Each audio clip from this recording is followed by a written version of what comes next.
If the Brain Was an App podcast episode 15, Consciousness Cannot Be Contained. Mystery, Ethics, and Reclaiming the Interface. Hello, and welcome to If the Brain Was an App, the expanded interface of this place called Earth series, exploring perception, programming, and the hidden architecture of the human mind. This is episode 15, the final episode of the series. In the last episode, we explored the self, biology, and the synthetic mirror. We moved through unstable identity, fragmentation, persona, biology, inheritance, trauma, epigenetic possibility, artificial intelligence, synthetic perception, and the limits of comparing the brain to a machine. We asked whether the self is fixed, or whether it is a living pattern rebuilt through memory, body state, biology, language, role, inheritance, environment, and repetition. We explored how biology matters, but does not always seal destiny, how inherited patterns can become atmosphere, how AI can mirror language, tone, empathy, and intelligence, without necessarily living through the embodied reality those words describe, and how the brain may be better understood not merely as a computer, but as a living interface between body, world, memory, meaning, identity, and awareness. That final word is where this episode begins: awareness. Once we have looked at the brain, the self, biology, identity, inheritance, programming, language, social fields, memory, attention, belief loops, and synthetic intelligence, one question still remains. What is the awareness that can notice all of this? What is the part of us that can observe the loop? What is the part that can question the program? What is the part that can feel the body enter reaction and still choose not to become the reaction? What is the part that can notice a belief tightening, an identity defending itself, a nervous system preparing for threat, an old route asking to be repeated, and say quietly, something is happening here? What is the part that can look at the brain itself and ask, am I only this? Throughout this series, we have treated the brain as an interface, a system that shapes perception, receives input, builds patterns, predicts threat, reconstructs memory, attaches meaning, reinforces behavior, learns through repetition, and responds to the world through body, state, language, and history. But the final episode has to move beyond the machinery of the interface and into the mystery of the one experiencing through it, because the question is no longer only, what is the brain doing? The deeper question is, what is consciousness, and can it ever truly be contained? That is where episode 15 begins. What if consciousness cannot be contained? What if the deepest question is not whether the brain can be understood, but whether consciousness can ever be contained by explanation alone? That is not a rejection of science. It is not an escape into vagueness. It is not a refusal to examine biology, neurology, psychology, behavior, or evidence. In many ways, this entire series has been built on the opposite impulse: to look more closely, to examine the routes, to notice the loops, to understand how perception, memory, language, emotion, attention, identity, belief, and behavior are shaped. The brain can be mapped, it can be scanned, it can be measured, it can be studied through chemistry, electricity, blood flow, structure, circuitry, and behavior. We can observe attention, memory, emotion, decision-making, pain, fear, reward, habit, perception, and learning. We can track which regions become active during certain tasks. We can study how trauma shapes the nervous system. We can explore how language influences state. We can see how repetition rewires routes. We can watch how social fields affect behavior. We can build models of cognition, prediction, memory, learning, and response. We can compare the brain to a computer, a network, a receiver, an interface, an adaptive organism, a patterning system, or a biological prediction machine. All of that matters. Science matters. Biology matters. Mechanism matters. Measurement matters. The brain is not outside the natural world. It is not immune from influence. It is not some untouched sacred object floating beyond cause and effect. The whole journey of this series has shown that the brain is shaped by input, repetition, language, environment, state, body, memory, social field, belief, reward, threat, and attention. It can be patterned. It can be conditioned. It can be influenced. It can be trained. It can be manipulated. It can be exhausted. It can be healed. It can be rewired through use. But even after all of that, the mystery remains, because mapping the brain is not the same as being aware. Scanning grief is not the same as grieving. Measuring pain is not the same as feeling pain. Explaining attention is not the same as inhabiting presence. Modeling decision-making is not the same as living the moral weight of a choice. Describing consciousness from the outside is not the same as being the one to whom experience appears. There is a threshold here, and it is not a small one. It is the threshold between mechanism and experience, between description and being, between the observable system and the lived interior, between the brain as something that can be studied and consciousness as the felt fact that anything is happening at all. This is why consciousness cannot be treated as just another topic inside the brain. Consciousness is the condition through which every topic appears. You cannot study perception without consciousness. You cannot ask a question without consciousness. You cannot doubt consciousness without consciousness being present to doubt. Every theory, every scan, every argument, every measurement, every model, every philosophy, every scientific claim, every spiritual claim, every skeptical claim, every word in this series appears inside awareness. That does not prove what consciousness is, but it does show why the question is so deep. The brain may be mapped, influenced, and modeled, but the lived fact of awareness remains the threshold no explanation has fully crossed. You can explain the mechanisms around love, but the explanation is not love. You can describe the chemistry of fear, but the description is not the trembling body. You can analyze grief, but analysis is not the empty chair.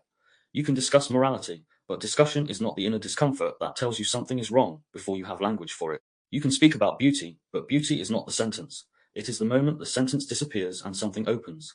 This is where consciousness sits, at the edge of every model. Always present, yet never fully contained by the language trying to describe it, and in a series called If the Brain Was an App, that matters profoundly. An app can be used automatically, it can run in the background. It can be shaped by notifications, defaults, updates, permissions, prompts, hidden code, feedback loops, and external systems designed to capture engagement. It can keep running even when the user is not paying attention. It can be trained by repeated behavior. It can be guided by invisible architecture. And the brain, in many ways, can behave like that too. A loop runs. A belief defends itself. A body enters fear. A phrase repeats internally. A social field pulls the system into state. A feed captures attention. A role appears. An identity says, "This is who I am." A program starts running before the conscious mind has caught up. But awareness is the difference. Awareness can notice the loop. Awareness can notice the belief defending itself. Awareness can notice the body entering fear. Awareness can hear the repeated phrase. Awareness can sense when the field has been absorbed. Awareness can feel attention being captured. Awareness can ask what the role protects. Awareness can question whether the identity is the whole truth. This is the difference between living as the program and becoming conscious of the program, and it is the difference the entire series has been moving towards. Because the question was never only, how does the brain work? It was also, how do we live through it? How do we use this system without being used by every route it has learned? How do we relate to perception without assuming perception is pure reality? How do we honor emotion without letting every emotional state become truth? How do we understand memory without worshipping the story it constructs? How do we use language without becoming trapped in inherited phrases? How do we enter social fields without losing ourselves completely inside them? How do we use technology without surrendering attention? How do we hold beliefs without becoming imprisoned by identity? How do we explore biology without collapsing into destiny? How do we use artificial intelligence without forgetting embodiment? How do we remain human in a world increasingly designed to occupy, predict, stimulate, mirror, and direct the interface? These are consciousness questions. They are ethical questions. They are not only intellectual questions. Because once you understand that the brain can be shaped, the responsibility changes. If your attention can be captured, you have to ask what deserves access to it. If your nervous system can be programmed by repetition, you have to ask what you are repeatedly entering.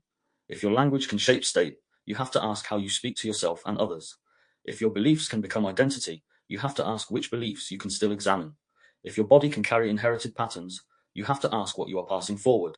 If your digital environment can train your emotional baseline, you have to ask whether convenience is worth the cost of unconsciousness. This is why the final episode is not only about mystery, it is about ethics. Mystery without ethics can become escape. Ethics without mystery can become control. But together they ask for humility. Humility before the brain, because we are shaped more than we like to admit. Humility before consciousness, because we understand less than we often pretend. Humility before technology, because what we build begins to shape the builders. Humility before language, because words do not merely describe the world, they move through bodies. Humility before belief, because certainty can become a prison. Humility before the self, because the identity we defend may be only one pattern among many.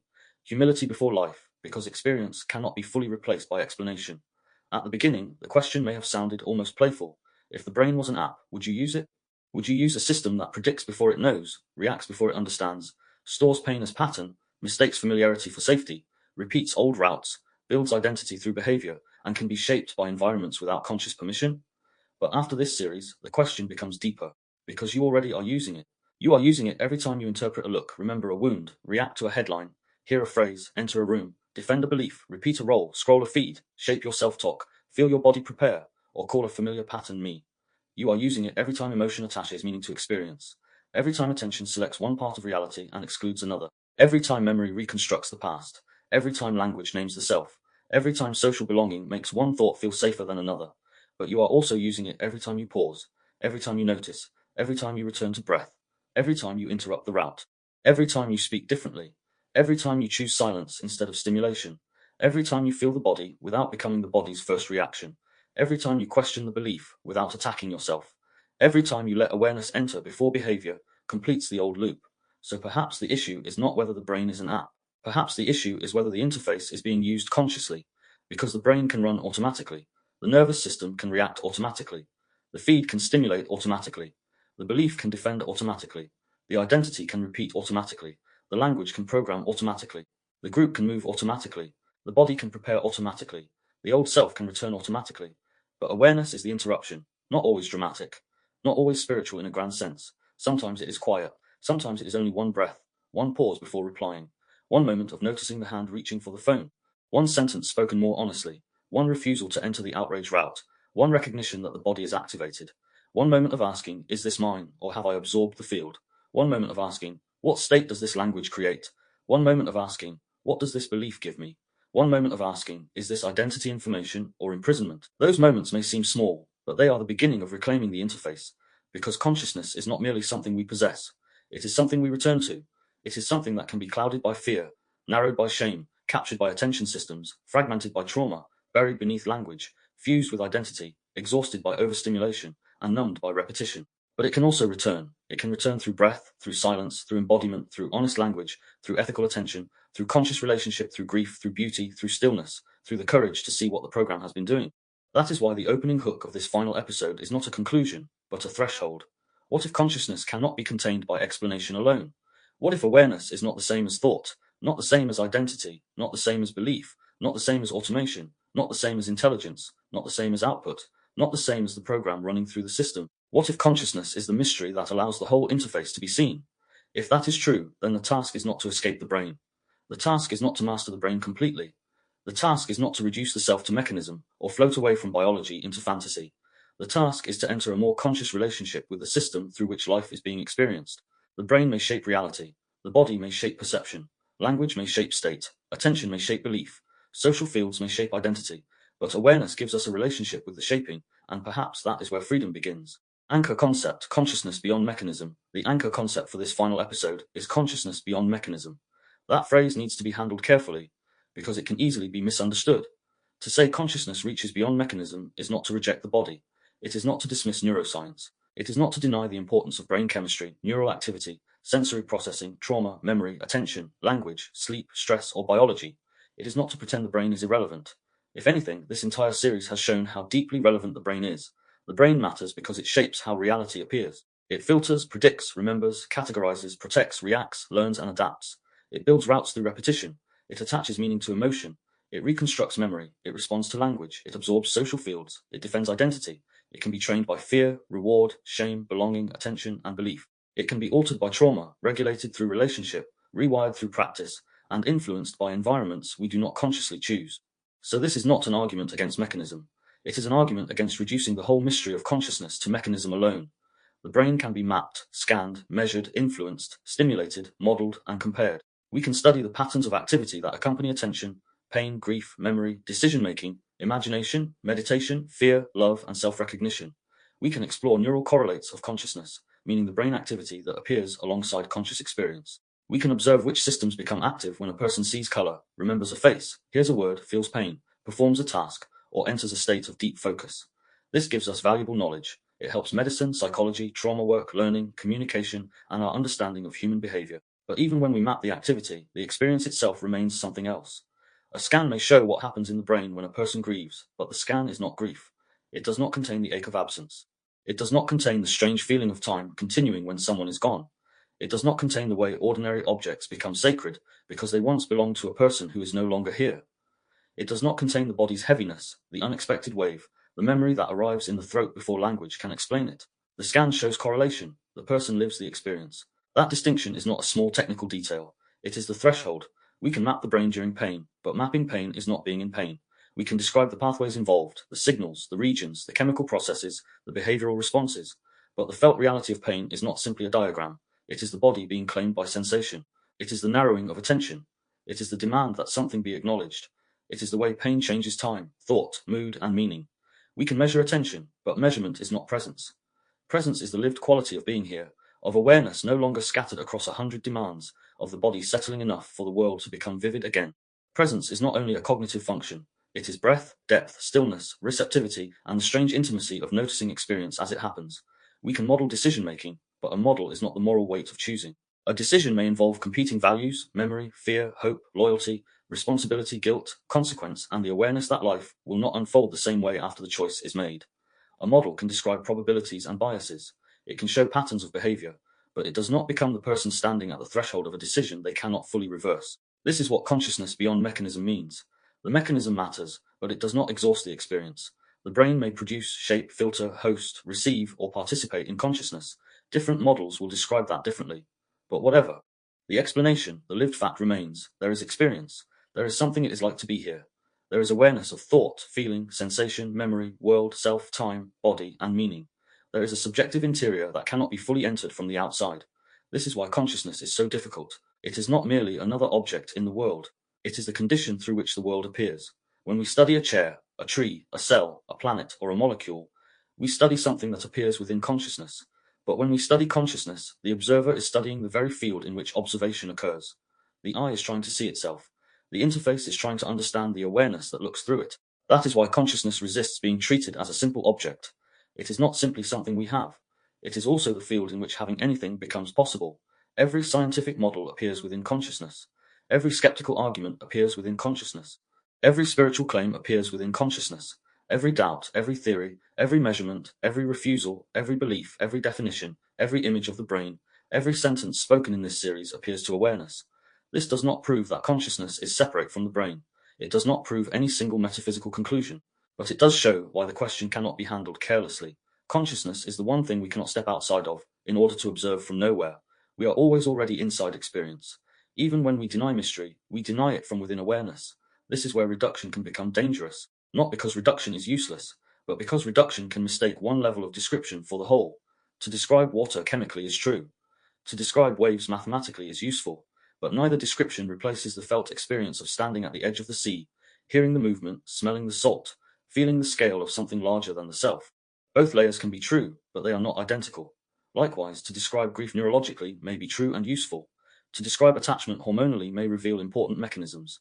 To describe fear through survival circuitry may help us understand the body. To describe attention through networks may show how focus works. But the description does not cancel the lived experience. The map is not the territory. The scan is not the sorrow. The mechanism is not the meaning. This matters because modern culture often confuses explanation with containment. Once something has been explained at one level, we can begin to assume the mystery has been removed. We say, that is just chemistry. That is just brain activity. That is just conditioning. That is just trauma. That is just dopamine. That is just biology. That is just pattern recognition. That is just neural firing.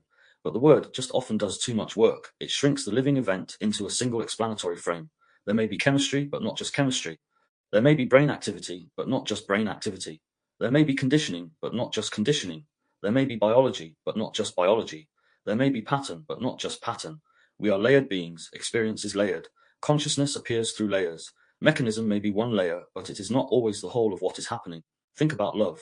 Love can be described biologically, psychologically, socially, evolutionarily, hormonally, neurologically, spiritually, poetically, and relationally. Each lens shows something. Biology may show attachment systems, reward, bonding, attraction, stress regulation, and reproductive drives. Psychology may show projection, childhood imprinting, attachment style, need, fear, repair, and intimacy. Sociology may show cultural scripts, power, gender, economics, and family systems. Philosophy may ask what it means to will the good of another. Spiritual language may speak of union, devotion, or sacred recognition. Poetry may say what analysis cannot. Which one is love? The honest answer may be that love exceeds any single lens, not because it has no mechanisms, but because the lived phenomenon is too layered to be contained by one level of explanation. Consciousness may be like that, but deeper. It is not merely one experience among others, it is the opening in which every experience appears. This is why humility is essential. We can investigate mechanisms without pretending mechanism has solved everything. We can honor science without turning science into a philosophy of reduction. We can honor mystery without abandoning evidence. We can recognize the brain's role without assuming we have fully explained the felt fact of awareness. We can ask spiritual questions without bypassing the body. We can ask material questions without flattening the inner life. Consciousness beyond mechanism is not anti-science. It is science held inside humility. It says, show me what can be measured, but do not tell me measurement is the only form of knowing. Show me the correlates, but do not pretend the correlate is the whole experience.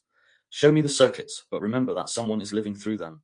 Show me the model, but remember the model appears within awareness. Show me the behavior, but remember there is a subject for whom the behavior has meaning. This connects directly to artificial intelligence. AI intensifies the question because it can produce outputs that resemble intelligence, empathy, creativity, and reflection. It can simulate many patterns that we associate with mind, but that forces us to distinguish output from experience. If a system can sound intelligent without necessarily having subjective awareness, then intelligence-like behavior cannot be the whole definition of consciousness. The same warning applies to us humans in reverse. If we reduce our being to output, productivity, performance, speech, behavior, metrics, and data, we begin treating people as if their inner life is secondary. We forget that behind behavior is experience. Behind language is state. Behind identity is history. Behind reaction is a nervous system. Behind performance is a body. Behind the visible self is an interior that cannot be fully measured from outside. This is one of the ethical dangers of a mechanistic age. We become good at measuring behavior and poor at honoring interiority. We track attention, productivity, engagement, mood, risk, health data, sleep cycles, biometric signals, purchases, clicks, movements, and preferences. But a person is not merely the sum of their measurable signals. The measurements may reveal something, but they are not the person. They are traces at the surface of a living interior. To reclaim consciousness, we have to remember the interior, not as an excuse to avoid responsibility, not as a way to make every feeling automatically true, not as a rejection of evidence, but as a recognition that being human involves a first-person depth that no external system should be allowed to erase. This is why the final episode matters ethically. If the brain can be influenced, if language can shape state, if attention can be captured, if belief can be conditioned, if identity can be programmed, and if technology can model behavior without knowing the interior, then consciousness must be protected, not as something fragile in a simplistic sense, but as something easily buried under automation. The modern world does not simply give us information, it gives us prompts. It tells us where to look, what to fear, what to desire, what to compare, what to repeat, what to defend, what to buy, what to identify with, what to be outraged by, and what to become. In that environment, consciousness can become crowded out. The brain keeps processing, the body keeps reacting, the feed keeps stimulating, the identity keeps defending, the system keeps running, but awareness may be absent. The person may be active, informed, productive, opinionated, stimulated, entertained, connected, and exhausted, but not truly present. This is why consciousness beyond mechanism is not only a philosophical idea, it is a lived responsibility. It asks us to return to the part of experience that cannot be outsourced, automated, or fully captured by systems of measurement, the capacity to notice, to pause, to feel, to choose, to question, to let silence reveal what noise has been hiding, to sense when the body knows something is off, to recognize when language is moving state, to notice when the feed has taken over attention, to feel moral discomfort before the mind rationalizes it away. The brain can be studied as a mechanism, but consciousness must be lived as presence. That presence may depend on the brain. It may arise through the brain. It may be shaped by the brain, but it is not experienced as a diagram. It is experienced as being here. And being here is not a small fact. It is the foundation of every question we can ask. To explain the brain is not necessarily to exhaust the mystery of consciousness. That is the anchor concept. The brain is part of the story, perhaps an essential part, but consciousness is the threshold where the story becomes lived. It is where perception becomes world, where sensation becomes feeling, where memory becomes meaning, where language becomes self, where reaction becomes choice, where the program becomes visible, where the interface is no longer merely running, but being noticed. Once consciousness is noticed, the next layer becomes unavoidable. Where does science stop? What can be known from the outside, and what remains known only by being? What happens at the threshold where description meets subjectivity? That is where we move next. The hidden layer, where science stops science, can describe the correlates of experience, but subjectivity is the threshold where description meets the mystery of being. That is the hidden layer beneath consciousness, beyond mechanism. Because once we accept that the brain can be studied, mapped, measured, influenced, and modeled, we still reach the same difficult edge, the difference between looking at experience from the outside and living it from the inside. Science is one of the greatest tools human beings have ever developed. It allows us to test, observe, compare, measure, replicate, refine, correct, and challenge assumptions. It protects us at its best from fantasy, superstition, projection, and personal certainty masquerading as truth. It gives us medicine, technology, understanding of the body, knowledge of the brain, insight into behavior, and ways to distinguish between what merely feels true and what can be demonstrated across contexts. So this section is not an attack on science. It is a clarification of where science is powerful and where it reaches a threshold. Science is strongest when it can observe something from the outside, define variables, measure change, compare patterns, test hypotheses, and build models. It can show us brain activity associated with attention. It can show us physiological changes associated with stress. It can show us how trauma influences the nervous system. It can show us how language affects behavior, how repeated practice changes neural pathways, how sleep influences memory, how social rejection activates threat pathways, how meditation alters patterns of attention, how attachment affects emotional development, and how the body responds to danger before conscious explanation has arrived. All of this matters. But consciousness has a strange quality. It is not just another measurable object in the world. It is the field in which the world is known. It is the felt interior of experience. It is that there is something happening that comes before every description of what is happening. It is not only what the brain does. It is the fact that whatever the brain is doing appears to someone, or as something, from the inside. That is where the threshold appears. A scientist can observe brain activity while someone looks at the color red. They can measure wavelengths, retinal processing, neural activation, and behavioral reports. They can compare one person's response with another. They can track the conditions under which color perception changes. But none of that fully becomes the redness of red as it appears in experience. The data can describe the conditions around perception, but the lived quality itself remains first person. A scan can show brain activity during grief, but the scan does not grieve. It does not know the unbearable normality of the world continuing when someone you love is gone. It does not know the way absence can become physical. It does not know the moment when you reach for the phone and remember there is no one to call. It does not know of a room that used to contain someone. It shows correlates, patterns, mechanisms. It does not become the experience. A report can describe fear, but fear is felt through the body. It is not only a category, it is the breath changing, the muscles preparing, the stomach tightening, the eyes searching, the future narrowing, the self becoming smaller or sharper.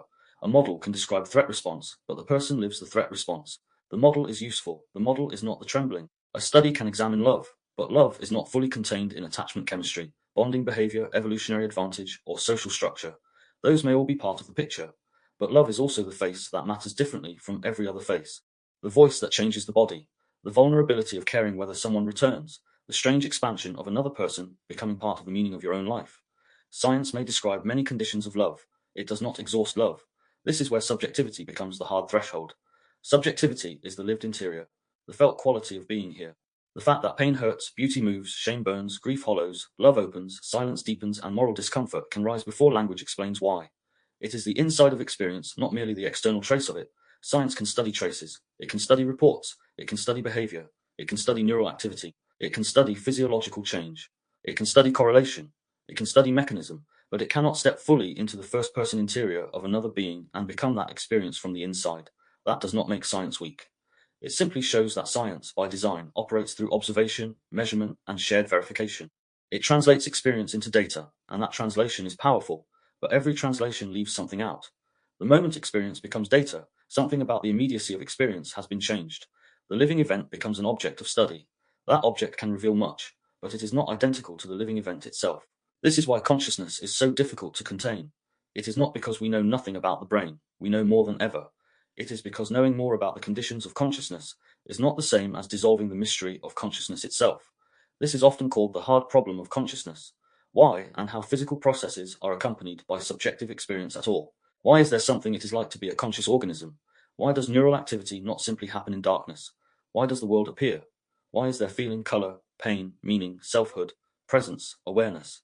A person can reject the phrase hard problem or argue that future science will eventually explain it. That may be true. We should remain open, but even that possibility does not remove the present threshold. At this point, we can describe many mechanisms and correlates, but the felt quality of being here remains unresolved. This is where humility is needed. There are two mistakes we can make. The first mistake is to dismiss mystery as ignorance, as though anything not yet explained is meaningless, childish, spiritual fantasy, or merely a gap waiting to be closed. This attitude can become arrogant. It assumes that current methods of knowing are capable of containing every layer of reality, and that what cannot be measured clearly must not matter. But lived experience matters, even when it is difficult to measure. Consciousness is not a side issue simply because it resists easy capture. It is the condition through which all evidence, all doubt, and all knowledge are known. The second mistake is to reject science because mystery remains. This is the other extreme. Here, the existence of unanswered questions becomes an excuse to abandon discipline, evidence, and careful thinking.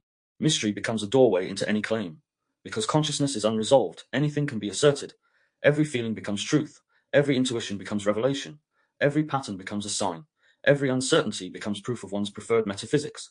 That is not humility either. That is certainty wearing mystery as clothing. The more honest position is harder. It says science is powerful, and science has limits. It says mystery is real, but mystery does not give us permission to believe anything carelessly. It says the brain matters deeply, but the brain may not fully exhaust the lived reality of awareness. It says first-person experience matters, but first-person experience must still be examined with discernment. It says mechanisms are real, but meaning is also lived. It says evidence matters, but not everything meaningful is easily turned into data. This is the balance the final episode needs. Because this place called Earth has always sat in that tension, between systems and soul, between body and meaning, between manipulation and awareness, between language and nervous system, between science and philosophy, between pattern and mystery. The point is not to collapse into one side. The point is to keep the interface honest. Science stops, or at least pauses, at the place where description meets being. It can describe the structure of a song, the frequencies, the vibrations, the auditory processing, the memory associations, but it does not become the moment the song breaks something open in you. It can study awe, but it does not become the experience of standing beneath a night sky and feeling the self become smaller in a way that is not humiliation but relief. It can study meditation, but it does not become stillness. It can study prayer, but it does not become surrender. It can study trauma, but it does not become the body that still flinches years later. It can study healing, but it does not become the first breath after the body realizes it is no longer in the old room. This is why lived experience cannot be dismissed. Lived experience also cannot be blindly worshipped. That distinction matters. The fact that something is felt strongly does not automatically make the interpretation true. Fear can distort. Trauma can predict danger where there is none. Shame can turn a neutral expression into accusation. Desire can turn fantasy into certainty. Belonging can make a belief feel obvious. A nervous system in collapse can interpret life through hopelessness. A person in activation can mistake urgency for truth. A person in spiritual longing can mistake intensity for revelation. So subjectivity is not infallible, but subjectivity is unavoidable. We do not access reality from nowhere. We access reality through an experiencing interface. That interface can be clearer or more distorted, regulated or dysregulated, open or defended, conscious or automatic. Science can help us understand the conditions that make perception more reliable. Embodiment can help us feel when the system is activated. Language can help us name the state. Philosophy can help us question assumptions. Relationship can mirror blind spots. Silence can reveal what noise has hidden. All of these forms of knowing matter. The hidden layer is that consciousness sits at the crossroads of them all. It is where measurement, meaning, body, and mystery meet. This is why a purely external model of the human being becomes dangerous when it becomes total. If a person is treated only as behavior, they become manageable output. If they are treated only as brain activity, they become circuitry. If they are treated only as data, they become measurable signals. If they are treated only as diagnosis, they become category.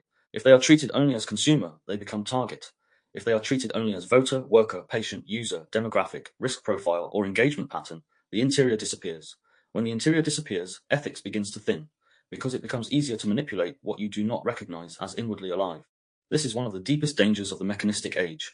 The more we can measure, predict, and influence behavior, the more temptation there is to treat human beings as systems to be optimized, managed, nudged, captured, or corrected. Behavioral data becomes valuable. Attention becomes commodity. Emotional state becomes target. Language becomes tool of influence. Identity becomes market. Belief becomes lever. The person becomes interface, but the consciousness inside the interface is forgotten. That is why the question of subjectivity is not abstract. It is ethical. To remember consciousness is to remember that there is someone inside the system. Someone who can suffer. Someone who can be manipulated. Someone who can be shamed, conditioned, fragmented, and overwhelmed. Someone who can also awaken, choose, love, repair, create, and become more aware. A human being is not merely an output, not merely a user, not merely a profile, not merely a pattern, not merely a set of measurable behaviors. There is a lived interior, and that interior matters even when it cannot be fully accessed from outside. This is also where the AI question returns. If a machine can mimic the language of interiority, and a human being has interiority that cannot be fully measured from outside, then we must become more careful. We may over-attribute experience to machines because they speak in the shape of feeling, and we may under-attribute experience to humans because we increasingly see them through data, productivity, labels, or ideological categories. Both errors matter. We may humanize the synthetic mirror too quickly and mechanize the human being too easily. The point is not to settle every philosophical debate here. The point is to remain awake to the threshold. When something speaks like it feels, we must ask what feeling means. When someone behaves in a way we can measure, we must remember that behavior is not the whole person. When science explains a mechanism, we must honor the knowledge without pretending the experience has disappeared into the explanation. When mystery remains, we must honor the mystery without using it to escape disciplined thought. This is where consciousness becomes a practice of humility. You do not need to have a final theory of consciousness to live more consciously. You do not need to solve the hard problem to notice the loop. You do not need to settle materialism, idealism, emergentism, or receiver models to reclaim 1 hour of attention. You do not need to know exactly how awareness arises in order to speak more ethically, regulate before reacting, question a belief, notice a borrowed state, or return to the body. This matters because sometimes the mystery of consciousness becomes another abstraction, another intellectual object, another debate. But consciousness is not only something to discuss, it is something to inhabit. It is the immediate fact of this moment, the breath happening, the sound arriving, the thought forming, the body sitting, standing, walking, feeling, the awareness that can notice itself reading, listening, resisting, agreeing, questioning, drifting, returning. The doorway is not far away. It is prior to the thought about the doorway. That is why science stopping at subjectivity does not leave us empty. It leaves us responsible. If the interior cannot be fully seen from outside, then each person carries a responsibility to become honest inside their own experience, to notice when perception is distorted, to recognize when fear is shaping interpretation, to question when certainty feels too emotionally convenient, to admit when the body is activated. to listen when moral discomfort appears, to understand that the state of the interface affects what reality becomes. This is where first-person experience must mature. It cannot remain raw impulse. It cannot become I feel it, therefore it is true. It has to become I feel it, so let me listen carefully. I feel it, so let me ask what state I am in. I feel it, so let me examine what memory, belief, body and field may be shaping it. I feel it, and I will not dismiss it, but I will not automatically obey it either. That is conscious subjectivity, not blind emotion, not detached measurement, but embodied awareness with discernment. This is where the series begins to fold back into itself. Episode 10 showed that repetition shapes the brain. Episode 11 showed that social fields shape the mind. Episode 12 showed that language shapes state. Episode 13 showed that belief can be programmed. Episode 14 showed that identity is unstable, biology is adaptive, and synthetic intelligence forces us to ask what experience means. Episode 15 now says, all of this matters because consciousness can either become buried inside these forces, or become aware of them. Science can describe many of the forces. Awareness must live through them. That is the threshold. Science can help us see what is happening. It can show the loops, the conditions, the mechanisms, the correlations, the patterns. It can help free us from superstition, confusion, and false certainty. It can humble us before evidence. But it cannot replace the ethical responsibility of being conscious. It cannot live your life for you. It cannot feel your moral discomfort. It cannot decide whether you will pause before reacting. It cannot reclaim your attention. It cannot make you honest inside your own state. It can inform the interface. It cannot be the awareness that uses it. So where does science stop? Perhaps it stops where third-person description meets first-person being. Perhaps it stops where the map reaches the edge of the lived territory. Perhaps it stops where measurement can show us the conditions of experience, but not become the experience itself. Perhaps it stops not as failure, but as invitation, an invitation for philosophy, ethics, embodiment, art, silence, relationship, and direct awareness to join the inquiry. Because the mystery of consciousness does not cancel science. It completes the humility science needs. Science can describe the correlates of experience, but subjectivity is the threshold where description meets the mystery of being. Once we see that threshold, we can move into the philosophical models that have tried to stand near it. Materialism, emergentism, idealism, panpsychism, receiver models, interface metaphors, and the limits of certainty itself. Philosophy and mystery, models at the edge of knowing once we reach the threshold where science can describe the correlates of experience, but cannot fully become the experience itself. We enter philosophy and mystery, not mystery as laziness, not mystery as an excuse to believe whatever we want, not mystery as a rejection of careful thought, but mystery as honesty at the edge of knowledge, mystery as the recognition that some questions cannot be closed too quickly, without shrinking the thing being questioned. Consciousness is one of those questions. What is it? Is consciousness produced by the brain? Does matter, organized in a particular way, generate awareness? Is awareness what happens when biological complexity reaches a certain threshold? Is the brain a kind of receiver or filter, tuning into a field of consciousness wider than itself? Is mind more fundamental than matter? Is consciousness somehow woven into the fabric of reality at levels we do not yet understand? Is the brain an interface, not merely creating experience, but translating body, world, memory, meaning, and awareness into a lived reality? These questions are not decorative. They matter because the model we use changes how we understand ourselves. If consciousness is only an output of the brain, then the self may be seen as a biological process, extraordinary but ultimately temporary, dependent on the machinery that creates it. If consciousness emerges from complexity, then awareness may be a property that appears when matter organizes itself in sufficiently integrated ways. If consciousness is more fundamental, then the brain may not be the source of awareness, but a local expression, filter, or doorway through which awareness becomes personal. If the brain is an interface, then the human being becomes a meeting point. Biology and meaning, world and memory, body and field, mechanism and mystery. Each model gives us something, and each model hides something. That is why certainty should be handled carefully here. The temptation is to find one position, defend it, and treat every other model as foolish. But consciousness may be the very question that teaches us humility. It may be the question that shows us the limits of any single lens. Materialism is often the dominant frame in modern scientific culture. In simple terms, it says that matter is primary, and consciousness arises from physical processes in the brain and body. From this view, awareness is not separate from biology. It is not floating somewhere outside the system. It depends on the brain's activity, the nervous system's organization, the body's condition, the sensory systems, memory, attention, and the complexity of biological life. There is strength in this view. It keeps us grounded. It reminds us that brain injury changes consciousness. Sleep changes consciousness. Drugs, illness, trauma, hormones, stress, aging, nutrition, and neurological conditions all affect perception, mood, identity, memory, attention, and selfhood. A person can become profoundly different when the brain changes. This matters. Any theory of consciousness that ignores the brain becomes incomplete very quickly.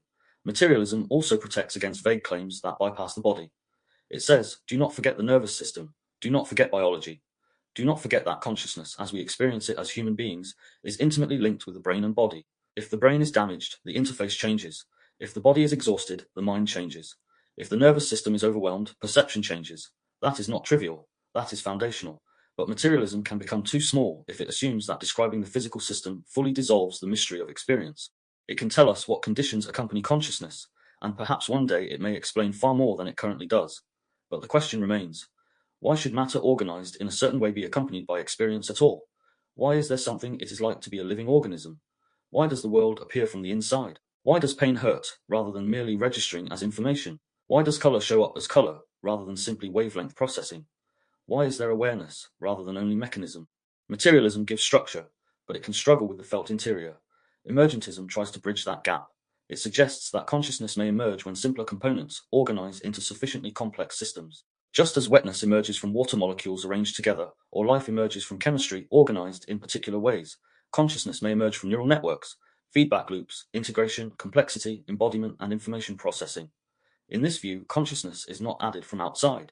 It arises from the system once the system becomes complex enough. This has an intuitive appeal.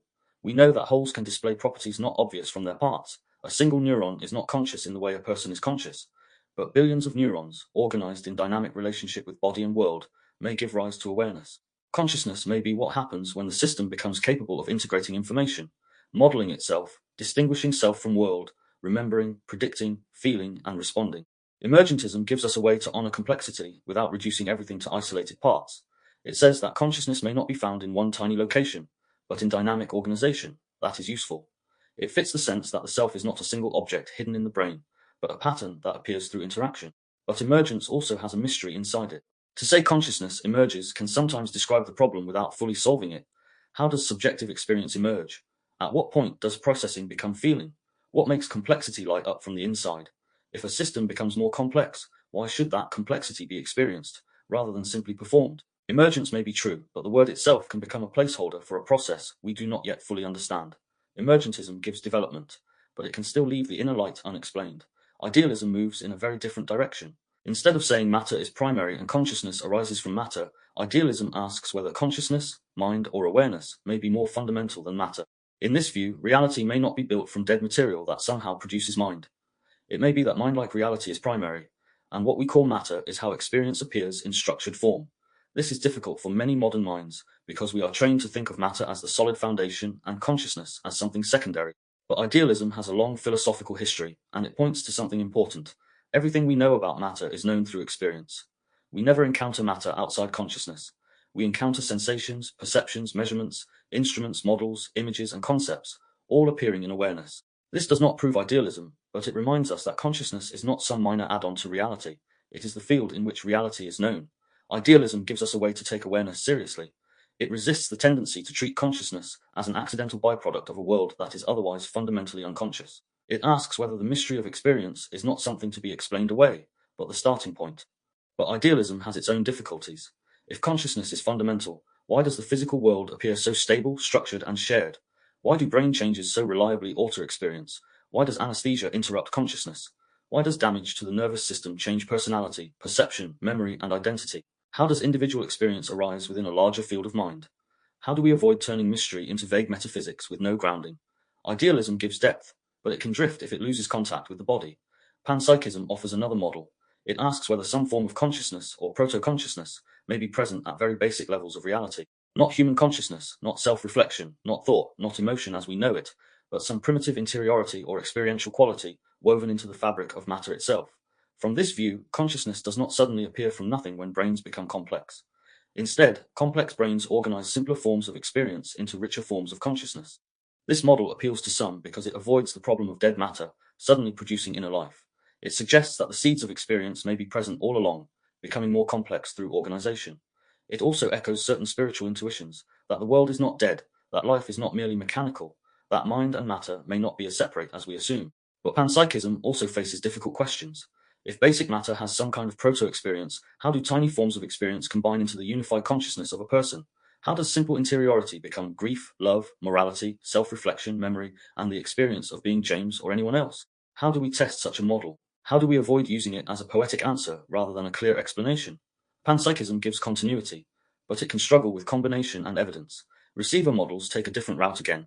They suggest that the brain may not produce consciousness entirely, but filter, tune, receive, restrict, or translate a consciousness that is wider than the individual brain.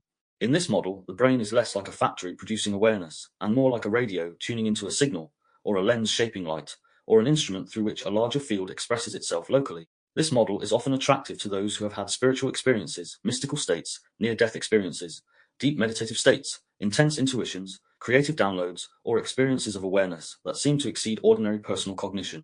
It also resonates with the sense that consciousness feels larger than thought, that awareness can observe the mind rather than being identical to it, and that sometimes insight appears to arrive rather than be deliberately constructed. The receiver model gives mystery a home. It allows for the possibility that the brain limits consciousness as much as it generates it. It suggests that ordinary waking identity may be a narrowed bandwidth, a local channel, a practical interface for embodied life. It speaks to the feeling that the self is not the whole of awareness, but a particular formation within it. But receiver models also carry risks. They can become too easy. If every thought, intuition, or feeling is treated as a signal from beyond, discernment collapses. Trauma prediction can be mistaken for spiritual knowing. Fear can be treated as guidance. Emotional charge can be confused with truth. Dissociation can be mistaken for transcendence. Pattern recognition can be inflated into revelation. And because receiver models are hard to test, they can become immune to correction if not handled carefully. The receiver model gives openness, but it can become ungrounded without embodiment and discernment. Dual aspect views offer another possibility. They suggest that mind and matter may be two aspects of one deeper reality. Instead of asking whether matter produces consciousness or consciousness produces matter, this model asks whether both are different faces of something more fundamental. The physical side is what can be observed externally. The experiential side is what it is like from within. This can be a useful bridge because it avoids reducing one side entirely to the other. It recognizes that external measurement and internal experience may both be real, both partial, both expressions of a deeper unity we do not yet fully understand. In a way, it echoes the interface model, the human being as a meeting place where inner and outer, body and awareness, mechanism and meaning are not enemies, but aspects of one unfolding process. Dual aspect thinking gives balance, but it may remain abstract unless brought into lived practice. Then there is the interface metaphor, which has become central to this series. The brain as interface does not claim to solve consciousness. It gives us a working model for living with complexity. It says the brain is not merely a computer producing output, and not merely a receiver tuning into something beyond itself. It may be a living threshold through which world, memory, meaning, language, identity, biology, culture, inheritance, and awareness meet. The interface metaphor is useful because it does not force us to choose too quickly. It allows the brain to be biological and meaningful, mechanical and mysterious, shaped by input and capable of observing input, patterned and unfinished. It allows us to study mechanisms without reducing experience to them. It allows us to honor mystery without floating away from the body. It allows us to ask practical questions. What is shaping the interface? What is entering it? What state is it in? What language is running through it? What memories are active? What beliefs are filtering reality? What relationships are regulating or dysregulating it? What technology is capturing it? What awareness is present? The interface model does not answer every metaphysical question, but it gives us a way to live more consciously while the questions remain open. And perhaps that is the most important thing in this final episode, because consciousness may not require us to have absolute certainty before we begin living ethically. We do not need to solve the entire mystery of awareness to protect attention. We do not need to decide between every philosophical position to speak with more care. We do not need to know whether consciousness is produced, filtered, received, or emergent in order to notice when we are operating automatically. We do not need a final theory of mind to return to the body, question a belief, slow the scroll, or treat another person as inwardly alive. Every model of consciousness gives us a lens, but no single lens has yet contained the whole mystery. That is the key line here, and it should bring humility rather than despair. Because maybe the purpose of these models is not to let us close the question, but to help us approach it from different angles. Materialism reminds us not to abandon the body. Emergentism reminds us that complexity matters. Idealism reminds us that awareness cannot be treated as an afterthought. Panpsychism reminds us not to assume the world is dead matter with mind accidentally attached. Receiver models remind us that the brain may not be the whole of consciousness. Dual aspect views remind us that inner and outer may be more deeply related than our categories allow. Interface metaphors remind us that we live at the meeting point of many layers, and that the task may be conscious relationship rather than final ownership of the mystery. This is why certainty can become dangerous at the edge of consciousness. Not all certainty. Some certainty is necessary. We can be certain of practical things. We can be certain enough to act, to care, to protect, to refuse harm, to use evidence, to build knowledge. But metaphysical certainty about consciousness can become a prison when it closes inquiry too early. The materialist can become arrogant and dismiss the interior as nothing but mechanism. The spiritual idealist can become ungrounded and dismiss the body as illusion. The receiver model believer can become credulous and treat every inner signal as higher truth. The panpsychist can become poetic without precision. The emergentist can name emergence without explaining experience. Every model has a shadow. So the question becomes, can we hold a model without being captured by it? Can we use a lens without mistaking it for the whole of reality? That question echoes the whole series. Belief becomes dangerous when it turns into identity. Language becomes dangerous when it becomes unconscious programming. Technology becomes dangerous when it captures attention without consent. Science becomes dangerous when it becomes reductionist. Mystery becomes dangerous when it becomes a free pass for fantasy. The model becomes dangerous when it stops helping us see and starts telling us what we must not question. Consciousness asks for a different posture, not passive uncertainty, not vague openness, but disciplined humility, a willingness to know what can be known, measure what can be measured, examine what can be examined, and still remain honest about what has not been contained. This is where philosophy becomes practical. It is not only about positions, it is about how the model changes life. If I believe I am only a machine, I may treat my body as equipment and my mind as output. I may optimize myself without listening to myself. I may treat grief as a malfunction, rest as inefficiency, and emotion as noise. If I believe I am only spirit, I may bypass the body, ignore trauma, dismiss nervous system limits, and call avoidance transcendence. If I believe every inner signal is truth, I may become ruled by fear, desire, projection, or fantasy. If I believe only external measurement matters, I may abandon my own interior and let systems define what counts as real. If I believe the brain is an interface, I may begin asking, what is the condition of this interface? What is the quality of attention? What is the state of the body? What is the language running through the system? What is the belief filtering this moment? What is the inherited pattern? What is the social field? What is the technological input? What awareness is available? That last model may not solve consciousness, but it supports conscious living, and that may be enough for the purpose of this series. Because if the brain was an app, was never about proving one theory of consciousness. It was about revealing the hidden architecture through which experience is shaped and asking how we might live more consciously inside it. It was about understanding that the brain can be programmed, but awareness can notice programming. That language can shape state, but consciousness can choose language more carefully. That attention can be captured, but attention can also be reclaimed. That belief can become identity, but identity can be held more lightly. That biology matters, but it is not simple destiny. That AI can simulate response, but human experience remains embodied and morally alive. The final philosophical position, then, may not be a position at all. It may be a practice of staying close to experience without being swallowed by it, a practice of using science without reducing the soul of experience, a practice of respecting mystery without abandoning discernment, a practice of questioning the model that has become too comfortable, a practice of observing the interface while living through it. This is where mystery becomes ethical. If consciousness cannot be fully contained, then other people cannot be fully reduced. They cannot be reduced to their behavior, their diagnosis, their politics, their productivity, their data, their trauma response, their online profile, their group identity, or their worst moment. Something inward remains, something lived, something not fully visible from outside. That does not mean behavior has no consequences. It does not mean harmful actions should be excused because the interior is mysterious. But it does mean that ethical consciousness requires us to remember there is always more to a person than the category we place them in. This matters in an age of simplification. Digital culture turns people into profiles. Politics turns people into sides. Marketing turns people into demographics. Medicine can turn people into diagnoses. Workplaces can turn people into productivity. Social media can turn people into performances. Ideologies can turn people into symbols. AI systems can turn people into patterns. Consciousness asks us to resist that flattening, to remember the interior, to remember that the person is not only the visible output, to remember that the self is not a static object, but a living experience, to remember that awareness cannot be replaced by reaction, and to remember that whatever model we hold, we are still responsible for how we use the interface. This is why the final episode has to move from philosophy into modern life, because the question of consciousness is not only asked in books, laboratories, monasteries, debates, or spiritual traditions. It is asked every morning when the phone lights up. It is asked every time a feed tries to capture attention. It is asked every time a belief defends itself. It is asked every time language creates state. It is asked every time we choose whether to react automatically or return to presence. The models matter, the mystery matters, but the test of consciousness is lived in the loop. So after philosophy and mystery, we come back to the world we actually inhabit. A world that trains automaticity, reaction, scrolling, emotional capture, identity defense, algorithmic repetition, and constant stimulation. That is where we move next. Awareness versus automation. The loop running unnoticed. Automation is the loop running unnoticed. Awareness is the moment the loop becomes visible. That is the central movement of this section, and it brings the mystery of consciousness back into the ordinary world. Because consciousness is not only a philosophical question, it is not only something debated through materialism, emergentism, idealism, panpsychism, receiver models, or interface metaphors. It is tested every day in the small moments where the system either runs automatically, or something in us notices the route before it completes itself. Modern life trains automation. It trains reaction. It trains speed. It trains scrolling. It trains comparison. It trains emotional capture. It trains identity defense. It trains algorithmic repetition. It trains the body to respond before awareness has entered the room. It does not always need to suppress consciousness directly.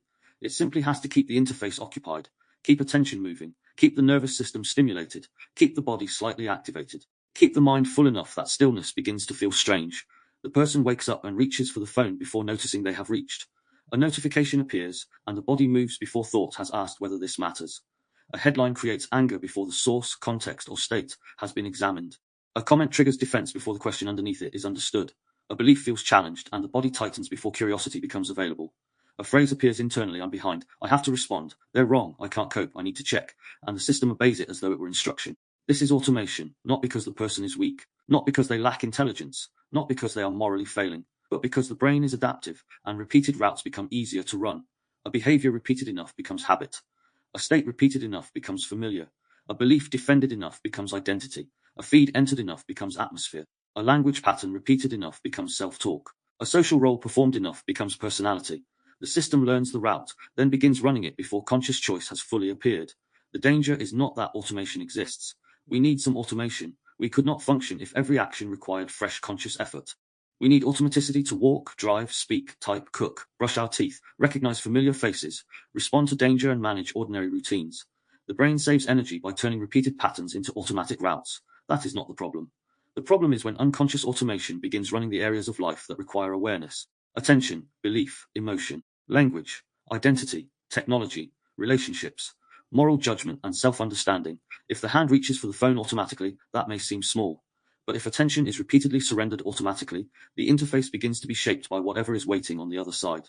If outrage appears automatically, perception narrows before discernment can test it. If shame appears automatically, the self contracts before truth can be separated from old wound. If identity defends automatically, the person may protect the role rather than encounter reality. If language repeats automatically, the body may keep returning to old states without knowing why. This is how the unconscious loop becomes a life. A person may not feel asleep, they may feel busy, informed, productive, reactive, opinionated, connected, stimulated, alert. They may know what is happening in the world, respond quickly, share thoughts, keep up with tasks, manage roles, maintain image, defend beliefs, and consume constant input. But none of that guarantees consciousness. The system can be highly active and deeply automatic at the same time. Being activated is not the same as being awake. That distinction matters. Activation can feel like aliveness. Outrage can feel like moral clarity. Anxiety can feel like responsibility. Urgency can feel like importance. Stimulation can feel like engagement. Certainty can feel like truth. Identity defense can feel like integrity. But awareness has a different quality. Awareness creates space around the state. It does not necessarily remove the state, but it notices it. It says, anger is here. Urgency is here. The body is tightening. This belief feels threatened. This feed is shaping my state. This phrase is calling me into an old route. I am about to react automatically. That moment is small, but it changes the relationship. The loop is still present, but is no longer completely invisible. Modern systems understand automation very well. Algorithms do not need you to be consciously aligned with them. They only need behavioral repetition. They do not need you to agree with everything you see. They only need you to stay engaged. They can learn what captures the body before the conscious mind forms an opinion. Fear holds attention. Outrage holds attention. Novelty holds attention. Desire holds attention. Comparison holds attention. Threat holds attention. Unfinished narratives hold attention. Validation holds attention. Conflict holds attention. The platform does not need to know your soul. It only needs to learn your routes. Once the route is learned, it can be prompted. A notification becomes a cue. The cue creates a state. The state creates behavior. The behavior creates data. The data shapes the next cue. The interface becomes personalized around repetition. You are shown more of what activates you, not necessarily more of what deepens you. More of what keeps you engaged, not necessarily more of what keeps you conscious. More of what makes you return, not necessarily more of what returns you to yourself. This is why attention capture is also consciousness capture. Not total capture, not absolute, but enough to matter. Because consciousness requires space. It requires the capacity to notice. It requires some gap between stimulus and behavior, between state and action, between thought and identity, between feeling and interpretation. If every gap is filled by input, the observing function weakens. The system keeps moving, but it rarely meets itself. Silence becomes uncomfortable because the system is no longer used to being unprompted. Stillness begins to feel like boredom. Boredom begins to feel like failure. The body reaches for stimulation because stimulation has become the default regulation strategy. This is where automation enters the nervous system. When discomfort arises, the system reaches outward automatically. Check the phone, refresh the feed, send the message, search the topic. Watch another video, buy something, argue with someone, find confirmation, find outrage, find novelty, find noise. The external world becomes the first answer to internal sensation. But awareness asks a different question. What am I feeling before I reach? What state am I trying to change? What discomfort am I avoiding? What would happen if I stayed with this for 10 seconds before obeying the route? That pause is not dramatic, but it is radical in a world built to remove pauses. Because the pause is where consciousness returns. This also applies to identity defense. Someone says something that touches an identity, and the body moves quickly. The mind prepares an answer. The self-image tightens. The program says, defend. But awareness can enter and ask, what is being protected? Is this belief under threat, or is my identity attached to it? Do I need to respond now? Can I let the body settle before I speak? Is there truth here that I do not want to see? Automation reacts. Awareness investigates. Automation collapses belief and self. Awareness creates space between them. Automation says, this is me. Awareness asks, what part of me is present? This is not easy. Awareness does not always feel peaceful. Sometimes awareness feels like discomfort because it interrupts the relief of automatic reaction. Anger wants to attack. Fear wants certainty. Shame wants hiding. Desire wants immediate satisfaction. The tribe wants loyalty. The feed wants attention.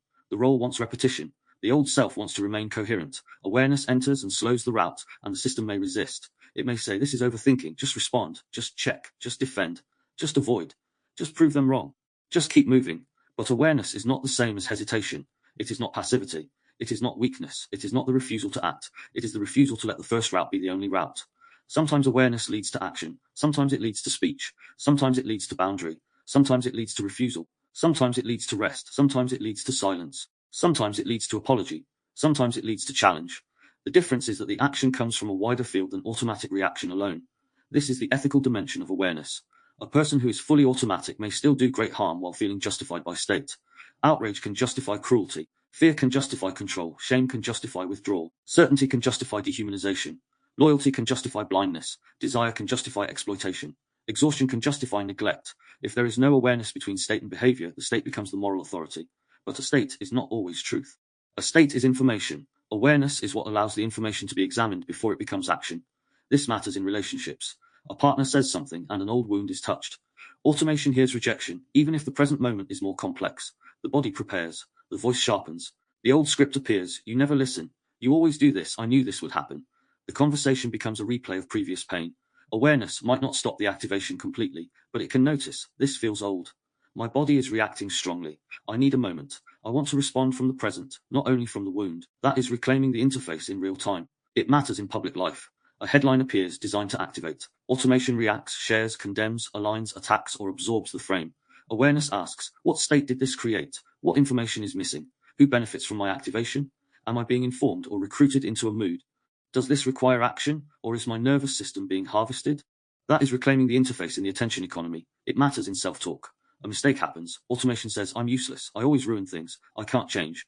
Awareness hears the phrase and asks, is this truth or an old route? What state does this language create? Can I name the pattern without collapsing into identity? What phrase would keep me responsible without shaming the whole self? That is reclaiming the interface in language. It matters with technology. The tool is useful, but the loop is seductive. Automation keeps checking, asking, generating, consuming, prompting, receiving, refining, comparing, scrolling. Awareness asks, is this tool extending consciousness or replacing it? Is it helping me think or preventing me from sitting with uncertainty? Is it making me more embodied or more dependent on response? Am I using the tool, or is the tool now organizing my state? That is reclaiming the interface in the synthetic age. The modern world does not only distract consciousness, it trains automation. It keeps the system reacting, consuming, defending, comparing, performing, and repeating. It teaches the brain to move quickly from cue to behavior with as little reflective space as possible. And because this often feels normal, the person may not realize how little of their own attention remains truly available. This is why consciousness requires return. Return to the breath. Return to the body. Return to silence. Return to the slower question. Return to the part that can observe. Return to the difference between stimulation and presence. Return to the gap before reaction. Return to the awareness that notices the route without immediately obeying it. This return does not have to be perfect. In fact, it never is. We will still react. We will still be captured. We will still defend identities. We will still repeat old phrases. We will still lose ourselves in feeds, roles, beliefs, and emotional states. The point is not to become a flawless conscious being untouched by automation. The point is to become less unconscious inside it, to notice sooner, return more often, repair more quickly, choose more deliberately, speak more carefully, enter fewer loops blindly. Awareness is not a permanent achievement. It is a repeated return, and that means awareness itself has to be practiced, not as performance, not as spiritual branding, not as another identity that says, I am more conscious than others. That would only become another program. Awareness is practiced in the ordinary moments where the loop becomes visible and a person chooses not to disappear fully into it. The moment before checking, the moment before arguing, the moment before agreeing, the moment before repeating the old phrase, the moment before defending the identity, the moment before collapsing into shame, the moment before obeying urgency, the moment before surrendering the next hour to automatic input. In that moment, consciousness does not need to solve the whole mystery of existence. It only needs to notice. That noticing is not small. It is the beginning of ethical freedom, because once the loop is visible, the human being is no longer only the loop. Once the program is noticed, the person is not merely the program. Once the state is recognized, the person can begin to relate to the state rather than become it. Automation is the loop running unnoticed. Awareness is the moment the loop becomes visible, and once the loop becomes visible, the final task of the series begins to take shape, reclaiming the interface. Reclaiming the interface. The ethical use of the system to reclaim the interface is not to control the brain completely, but to stop living as though every route it offers is truth. That is the movement of this section. Because after everything this series has explored, perception, memory, emotion, repetition, social fields, language, conditioning, belief loops, identity, biology, artificial intelligence, and consciousness, the question cannot remain abstract. It has to become practical. Not practical in the shallow sense of quick fixes, but practical in the deeper sense of ethical relationship. How do we live through this system more consciously? How do we use the brain without being used by every old route it has learned? How do we relate to attention, language, technology, memory, belief, emotion, identity, and relationship as parts of the interface? Reclaiming the interface does not mean escaping the brain. It does not mean reaching some pure state where perception is never distorted, emotion never reacts, memory never reshapes itself, language never carries old patterns, and attention is never captured. That is not human. The brain will still predict. The nervous system will still protect. The body will still react. The past will still echo. The social field will still influence. Technology will still tempt. Language will still shape state. Belief will still offer certainty. Identity will still seek coherence. The aim is not total control. The aim is conscious relationship. This begins with attention. Attention is sacred access. Not sacred in a sentimental or religious sense, but sacred because whatever repeatedly enters attention begins shaping the interface. What you attend to repeatedly trains what the brain notices, what the body expects, what the emotions rehearse, what the mind repeats, and what the self begins to treat as normal. Attention is not just focus, it is the doorway through which the world enters the nervous system. So the first ethical question is, what deserves access? Not everything that demands attention deserves it. A notification demande attention. A headline demands attention. Outrage demande attention. Fear demande attention. Désir demande attention. Comparison demands attention. But demand is not the same as value. The modern world is filled with systems designed to make the unimportant feel urgent, and the urgent feel emotionally addictive. Reclaiming the interface means learning to pause before giving the nervous system away. That pause may be simple. Before opening the feed, ask, what state am I entering from? Before clicking the headline, ask, what state is this trying to create? Before replying, ask, am I responding from clarity or activation? Before consuming more input, ask, is this helping me see or keeping me occupied? Attention is the first gate, regulation is the second. A dysregulated nervous system does not perceive the same world as a regulated one. In fear, the world becomes threat. In shame, the self becomes defect. In anger, the world becomes target. In collapse, possibility disappears. In exhaustion, complexity becomes unbearable.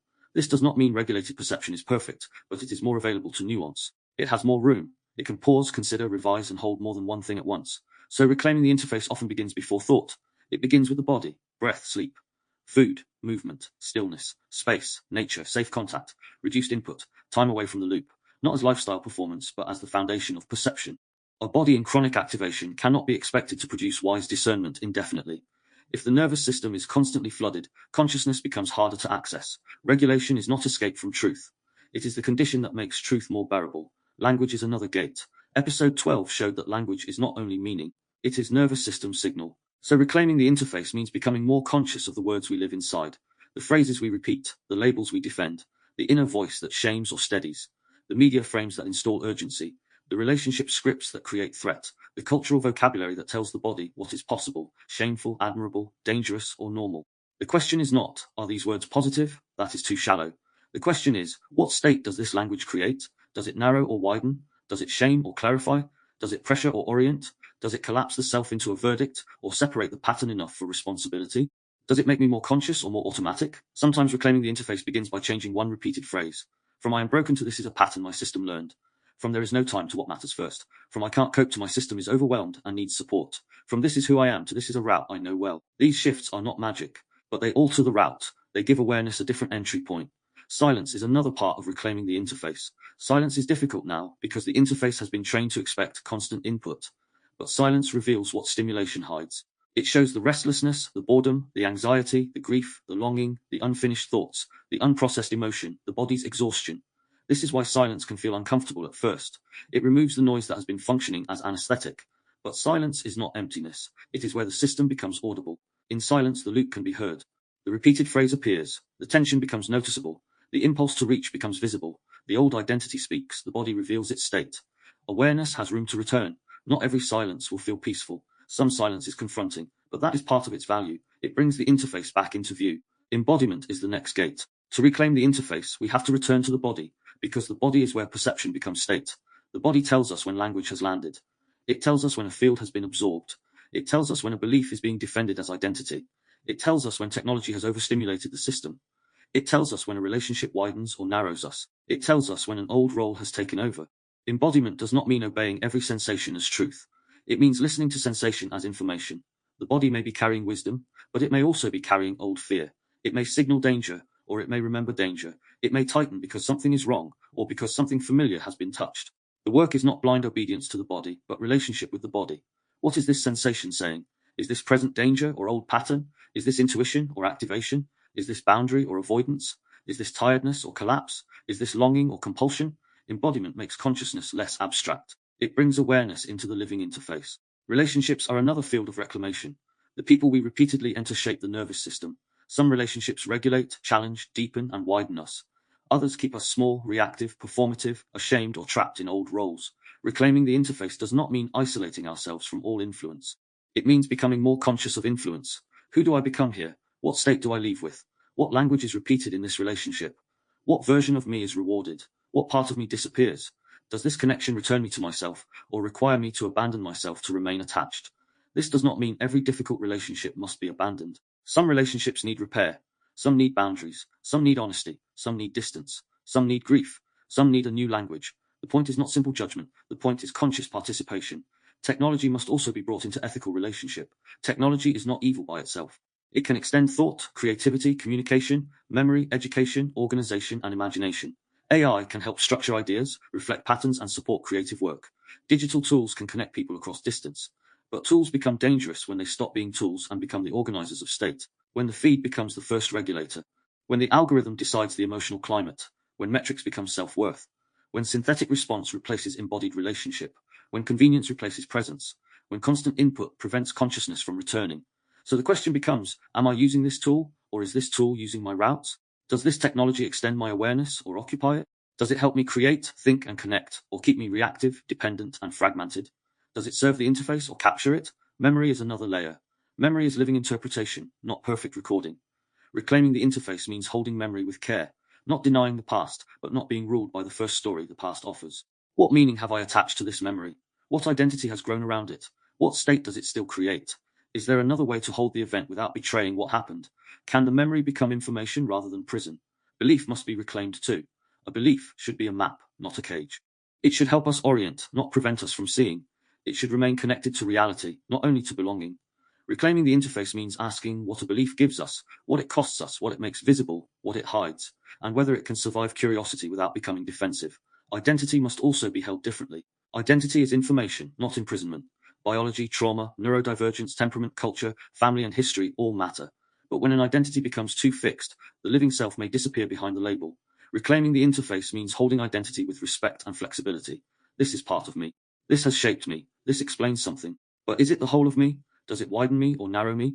Does it support responsibility or protect repetition? All of this leads to ethical discernment. Because once we understand that the brain can be shaped, that language carries state, that attention can be captured, that belief can be conditioned, that identity can imprison, and that technology can mirror us without necessarily knowing us, the ethical question becomes unavoidable. How consciously am I using the interface? Not perfectly. Perfection would become another program. But honestly, more often, with more pause, with more humility, with more awareness of consequence. How do I speak to others knowing language affects the nervous system?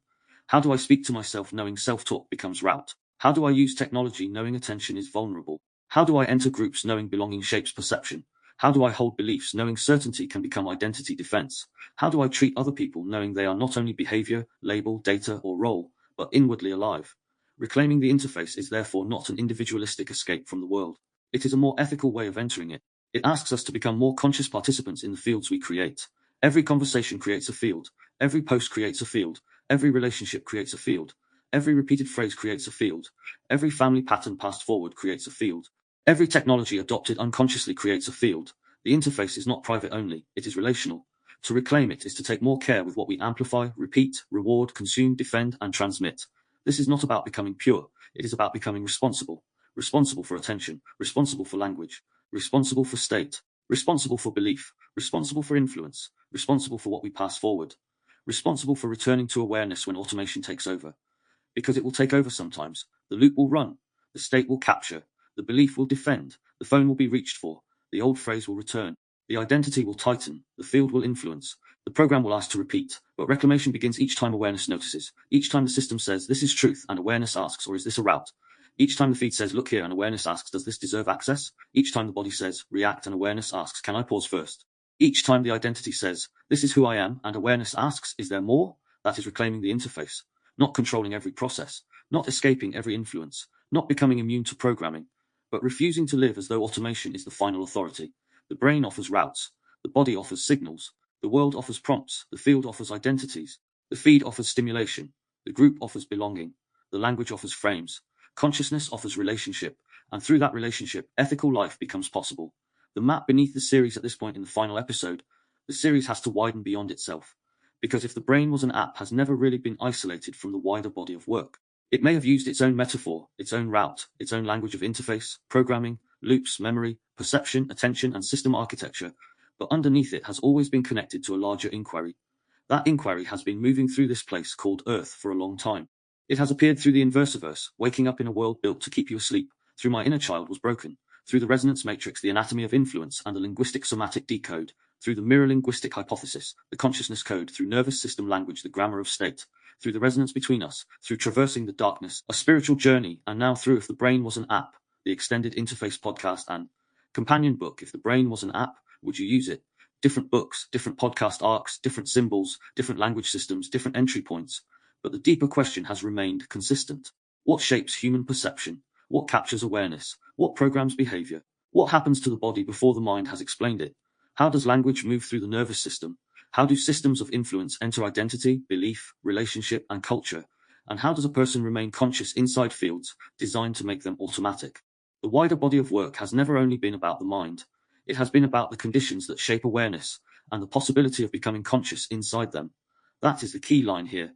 Because when these works are seen separately, they may appear to belong to different categories. One may seem more psychological, another more philosophical, another more linguistic, another more somatic, another more spiritual, another more technological, another more cultural, but underneath them all is the same root concern, the human interface between inner life and outer systems. The Inversiverse began by looking at inversion, perception turned inside out, reality shaped through illusion, systems that do not merely lie to people, but train the conditions through which people interpret what is true, safe, moral, desirable, dangerous, shameful, and possible. It explored manipulation, symbolic control, psychological pressure, social conditioning, cultural distortion, propaganda, fear, identity capture, and the strange way people can defend the very systems that narrow them. At its core, the Inversiverse was never only about external deception, it was about the inversion of perception itself. The way a person can be trained to see through a frame and mistake the frame for reality. The way fear can be sold as safety, compliance as virtue, control as care, fragmentation as freedom, performance as authenticity, information overload as knowledge, emotional capture as moral clarity. The inversion happens when the route becomes so familiar that the person no longer recognizes the route. In that sense, the Inversiverse laid the foundation for the programming layer. It asked how systems of perception and manipulation work before the individual has even noticed they are inside a field. It looked at the theater of control, the spectacle, the scripts, the status games, the identity traps, the moral inversions, and the cultural atmospheres that shape what people believe they have chosen freely. If the Brain Was an App has taken that same question inward. It has asked what kind of brain can be shaped by those systems. What kind of nervous system can be trained by repetition? What kind of memory reconstructs reality? What kind of attention can be captured? What kind of self can become programmed? What kind of belief becomes identity? What kind of body carries fear, shame, and inherited patterns as if they were truth? So the Inversiverse looks at the inverted world. If the Brain Was an App looks at the interface that meets it. One reveals the field. The other reveals the system through which the field is received. Then the resonance matrix moved deeper into the mechanics of influence. It asked not only what people believe, but how influence travels. How tone, rhythm, implication, timing, silence, repetition, authority, emotional atmosphere, and relational charge move through the body. It explored the anatomy of influence as something more subtle than direct persuasion. Influence is not always a command, it can be a mood, a pressure, a field, a repeated phrase, a silence, a social rhythm, a pattern of nervous system entrainment. This is where the mirror linguistic hypothesis became central. The mirror linguistic hypothesis proposes that language is not merely symbolic exchange, but embodied signaling. Speech is not only the transfer of meaning from one mind to another, it is a relational and somatic event through which internal states are transmitted, mirrored, regulated, amplified, or disrupted between nervous systems. Language carries more than words. It carries state. Tone carries state. Silence carries state. Rhythm carries state. Repetition carries state. Implication carries state. This hypothesis changed the inquiry because it moved language out of the abstract and into the body. It asked, what does language do before conscious interpretation completes itself? What state does a sentence create? What does a repeated phrase train the body to expect? What happens when a family, culture, institution, media system, relationship, or political field keeps repeating the same language into the nervous system? In the resonance matrix, influence becomes less about argument and more about resonance. What is being transmitted through the field? What is being mirrored? What is being amplified? What is being normalized? What language enters the body and becomes a route? What patterns of state are being reinforced through speech, gesture, silence, repetition, and relational atmosphere? That work connects directly to episode 12 of this series, where language became nervous system signal. But it also connects to every episode before and after it. Because if language carries state, then programming is not only cognitive, it is linguistic somatic. It enters through the body. It moves through breath, tone, pace, implication, shame, authority, urgency, fear, belonging, and identity. It can regulate, but it can also capture. It can widen the person, but it can also narrow the interface until one route feels like reality itself. Then nervous system language emerged as the practical grammar of that insight. If the mirror linguistic hypothesis describes language as embodied signaling, nervous system language asks how we speak, listen, pause, frame, and relate with more awareness of state. It is not positive thinking. It is not politeness. It is not soft language for the sake of comfort. It is not the avoidance of truth. It is the grammar of state, the way language teaches the body what to prepare for. Nervous system language asks whether a phrase shames or clarifies, whether it pressures or orients, whether it collapses the self into a verdict or separates the pattern enough for responsibility, whether it regulates or suppresses, whether it widens the system or narrows it, whether it supports awareness or forces compliance, whether it brings the person closer to themselves or further into performance.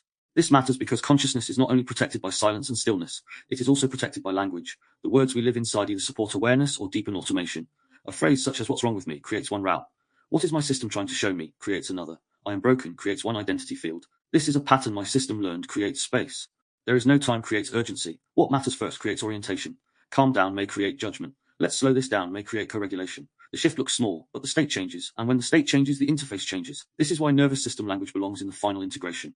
Because if the series ends by asking how we reclaim the interface, one of the answers is by becoming more conscious of the language through which the interface is shaped.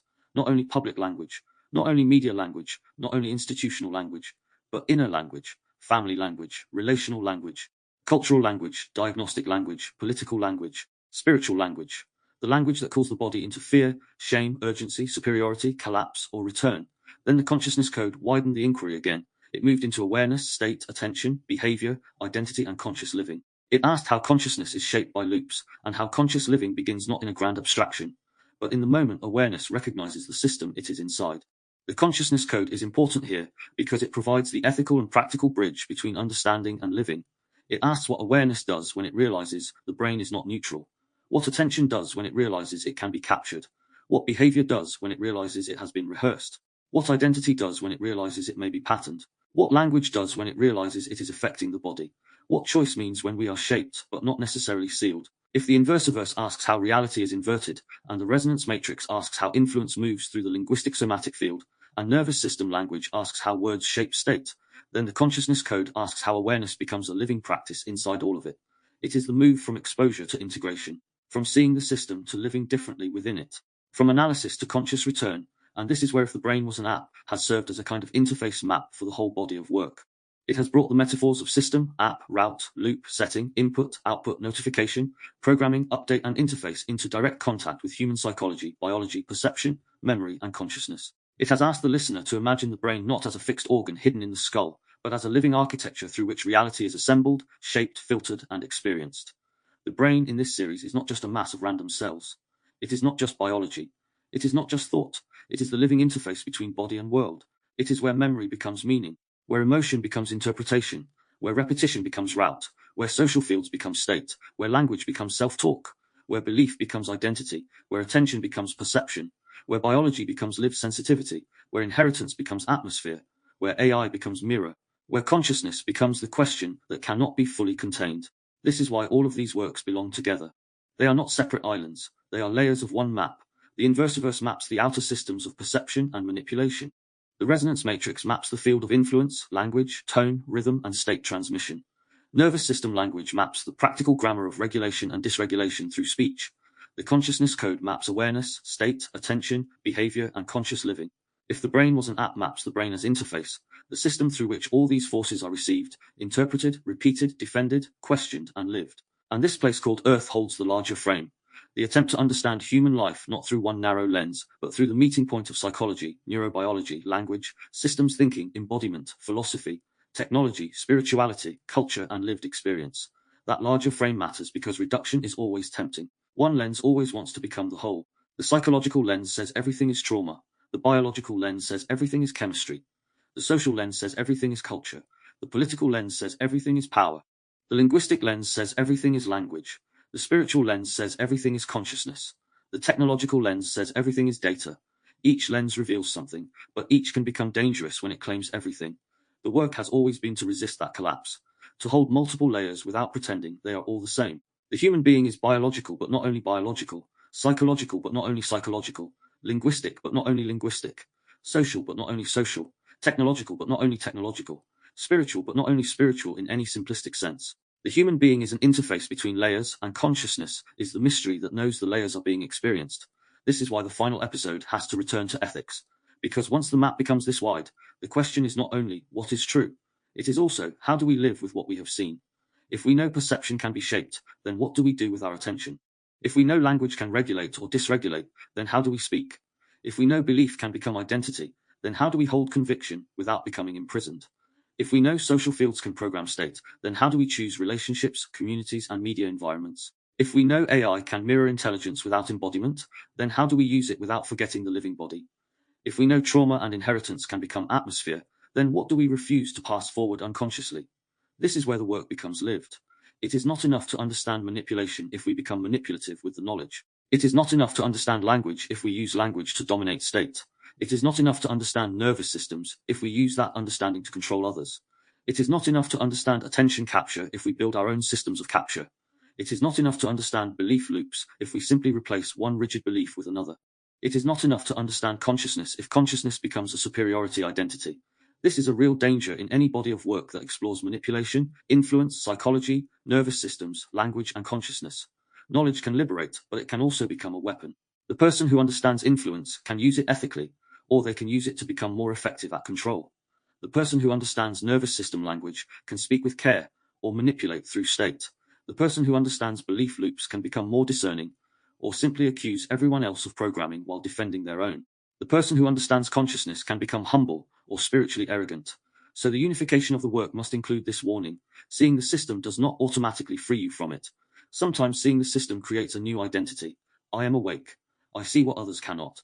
I understand the program. I am outside the field. But that identity can become another program if it is defended without humility. This is why the work has to keep returning to the body, to attention, to language, to relationship, to silence, to ethical discernment, and to the possibility of being wrong. Consciousness is not proved by how many systems a person can name. It is revealed in the ability to observe oneself inside them. Can I see the manipulation outside me without ignoring the manipulation I may carry? Can I critique systems without becoming consumed by hatred? Can I use language to clarify rather than control? Can I hold mystery without abandoning evidence? Can I hold evidence without destroying mystery? Can I notice my nervous system without worshipping every reaction? Can I build tools without letting tools replace presence? Can I speak about consciousness without losing humility? These are the questions that unify the whole map. They are not separate from the personal journey behind the work. Because the reason these themes keep returning is that they are not abstract. They come from living through perception, pain, confusion, identity, language, trauma, manipulation, self-questioning, and the long process of trying to understand how human beings become shaped by forces they do not always see. They come from the need to make sense of inner and outer systems at the same time. Not only what happened to me, but what patterns shape all of us. Not only how did I become this, but what conditions make people become automatic. Not only how do I heal, but how do we live more consciously in systems that profit from unconsciousness? That is why the work cannot be neatly placed into one category. It is not only psychology, it is not only philosophy, it is not only cultural critique, it is not only nervous system work, it is not only language theory, it is not only spirituality, it is not only technology, it is a long attempt to decode the human interface from multiple angles. Perhaps that is why the final episode has to end with consciousness.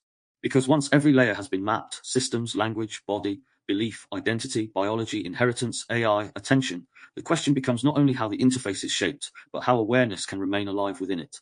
This is the thread running through all of it. The Inversiverse warns that reality can be inverted. The resonance matrix shows that influence moves through language, tone, rhythm, and relational field. Nervous system language gives practical grammar for state-aware speech and self-relationship. The consciousness code asks how awareness, state, attention, and behavior become conscious living.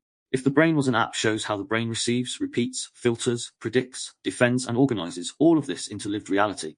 This place called Earth keeps the doorway open, a place for inquiry rather than doctrine, for integration rather than reduction, for conscious observation rather than automatic certainty. That matters to me because doctrine is always a risk. A framework can help us see, but if held too tightly, it can become another cage. Even these frameworks must remain alive, questioned, revised, and held with humility. The mirror linguistic hypothesis is a lens. Nervous system language is a practice. The consciousness code is a map. The Inversiverse is a warning. The brain app metaphor is an interface model. None of them should become the whole truth. They are routes into inquiry. The moment a map becomes more important than reality, the map becomes another program. So the final integration is not, here is the final answer. It is, here is a way of seeing that helps awareness return. That is the purpose of the body of work, not to replace one system of programming with another, but to help the listener, reader, or viewer notice the conditions that shape them, to see the route, to feel the state, to question the language, to protect the attention, to examine the belief, to soften the identity, to return to the body, to use technology consciously, to speak with care, to relate ethically, to remember that consciousness is not the same as reaction. This is where the entire map becomes simple, even after all its complexity. Notice what shapes awareness. Notice what captures it. Notice what narrows it. Notice what widens it. Notice what repeats through you. Notice what language calls your body into. Notice what beliefs require defense. Notice what identities have become prisons. Notice what technologies occupy the interface. Notice what relationships return you to yourself. Notice what silence reveals. Notice what remains when the loop becomes visible. This is not passive. It is not withdrawal from the world. It is the beginning of conscious participation in the world. Because once we know that fields shape us, we also know that we shape fields. Every conversation becomes part of someone's atmosphere. Every repeated phrase becomes part of a relational nervous system. Every post, story, teaching, argument, artwork, book, episode, and silence can either deepen automation or invite awareness. Every person becomes not only shaped by the interface, but responsible for what they transmit through it. That is where ethics enters the field of consciousness. If awareness is shaped by conditions, then creating conditions becomes moral work. The condition of a home matters. The condition of language matters. The condition of public discourse matters. The condition of technology matters. The condition of education matters. The condition of media matters. The condition of friendship matters. The condition of the body matters. The condition of attention matters. This is the unification of the work at its deepest level. It is not only about decoding manipulation. It is about building conditions where consciousness can breathe. Conditions where the nervous system can regulate enough to perceive clearly. Conditions where language does not constantly shame or pressure the body. Conditions where belief can be examined without exile. Conditions where identity can be held with dignity, but not imprisoned. Conditions where technology serves awareness rather than replacing it. Conditions where science and mystery can coexist without one flattening the other. Conditions where the human being is not reduced to output, data, role, or label. That is the larger map. Not a perfect world, not utopia, not a fantasy of total freedom from conditioning, but a more conscious relationship with conditioning, a more ethical relationship with influence, a more careful relationship with language, a more embodied relationship with thought, a more humble relationship with belief, a more discerning relationship with technology, a more alive relationship with consciousness.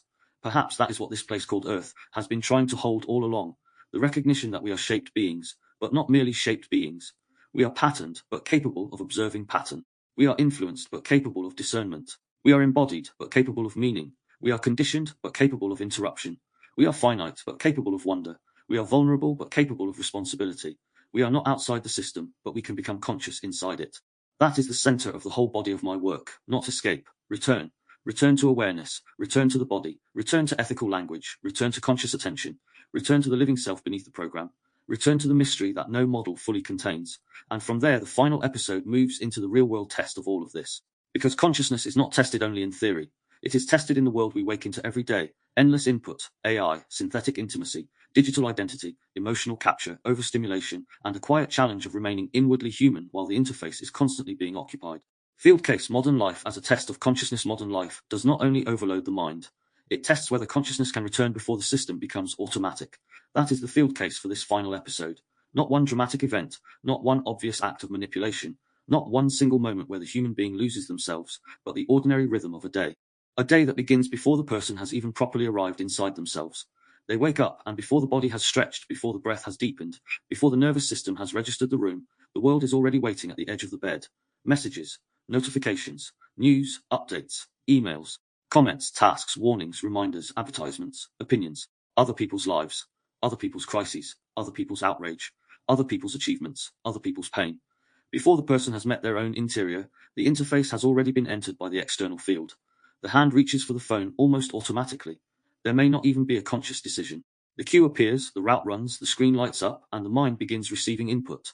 A message from someone who needs something, a headline that creates tension, a feed that begins with one post and becomes 10 minutes of scrolling, a clip that triggers anger, an image that triggers comparison, a notification that gives a small hit of recognition, a comment that creates defense, a video that offers certainty, a post that tells the nervous system what it should fear, desire, condemn, buy, believe, or become. Before the person has asked, "What state am I in?" the day has already begun shaping the state. This is the modern test of consciousness. Not whether a person can process more information. Most people are already processing too much. Not whether they can stay constantly informed. Many are informed and exhausted. Not whether they can respond quickly. Many can respond quickly while being completely disconnected from themselves. The deeper test is whether they can remain inwardly human in a world designed to keep the interface constantly occupied. Because the interface is occupied from every direction. The digital world enters through attention. Work enters through obligation. Culture enters through comparison. Media enters through emotional framing. Algorithms enter through repetition. AI enters through synthetic response. Social identity enters through performance. Belief enters through group language. Advertising enters through lack. Politics enters through threat. The body is being asked to metabolize more than it was ever designed to metabolize at this pace. Yet the person may call this normal. They may say, "I'm just checking, I'm just keeping up, I'm just replying, I'm just staying informed, I'm just multitasking, I'm just using the tools available." And in one sense they are. None of these actions is automatically wrong. The problem is not the existence of messages, tools, feeds, work, news, or technology. The problem is the absence of conscious relationship with them. When input becomes constant, the self can become reactive before it becomes present. The person moves through the morning with the mind already full. They make tea while thinking about a message. They brush their teeth while replaying a comment. They eat while watching something. They walk while listening to another voice. They work while checking notifications between tasks. They rest by scrolling. They feel tired and reach for stimulation. They feel anxious and reach for information. They feel lonely and reach for digital contact. They feel uncertain and reach for another explanation. The body is rarely allowed to complete one state before another input arrives. This creates a strange form of fragmentation. The person is awake but scattered, connected but not grounded, informed but not necessarily wise, stimulated but not necessarily alive. Their attention is everywhere, and because it is everywhere, it struggles to be somewhere deeply. The interface is active, but consciousness is thinly spread across too many prompts. Then AI enters the field as another layer.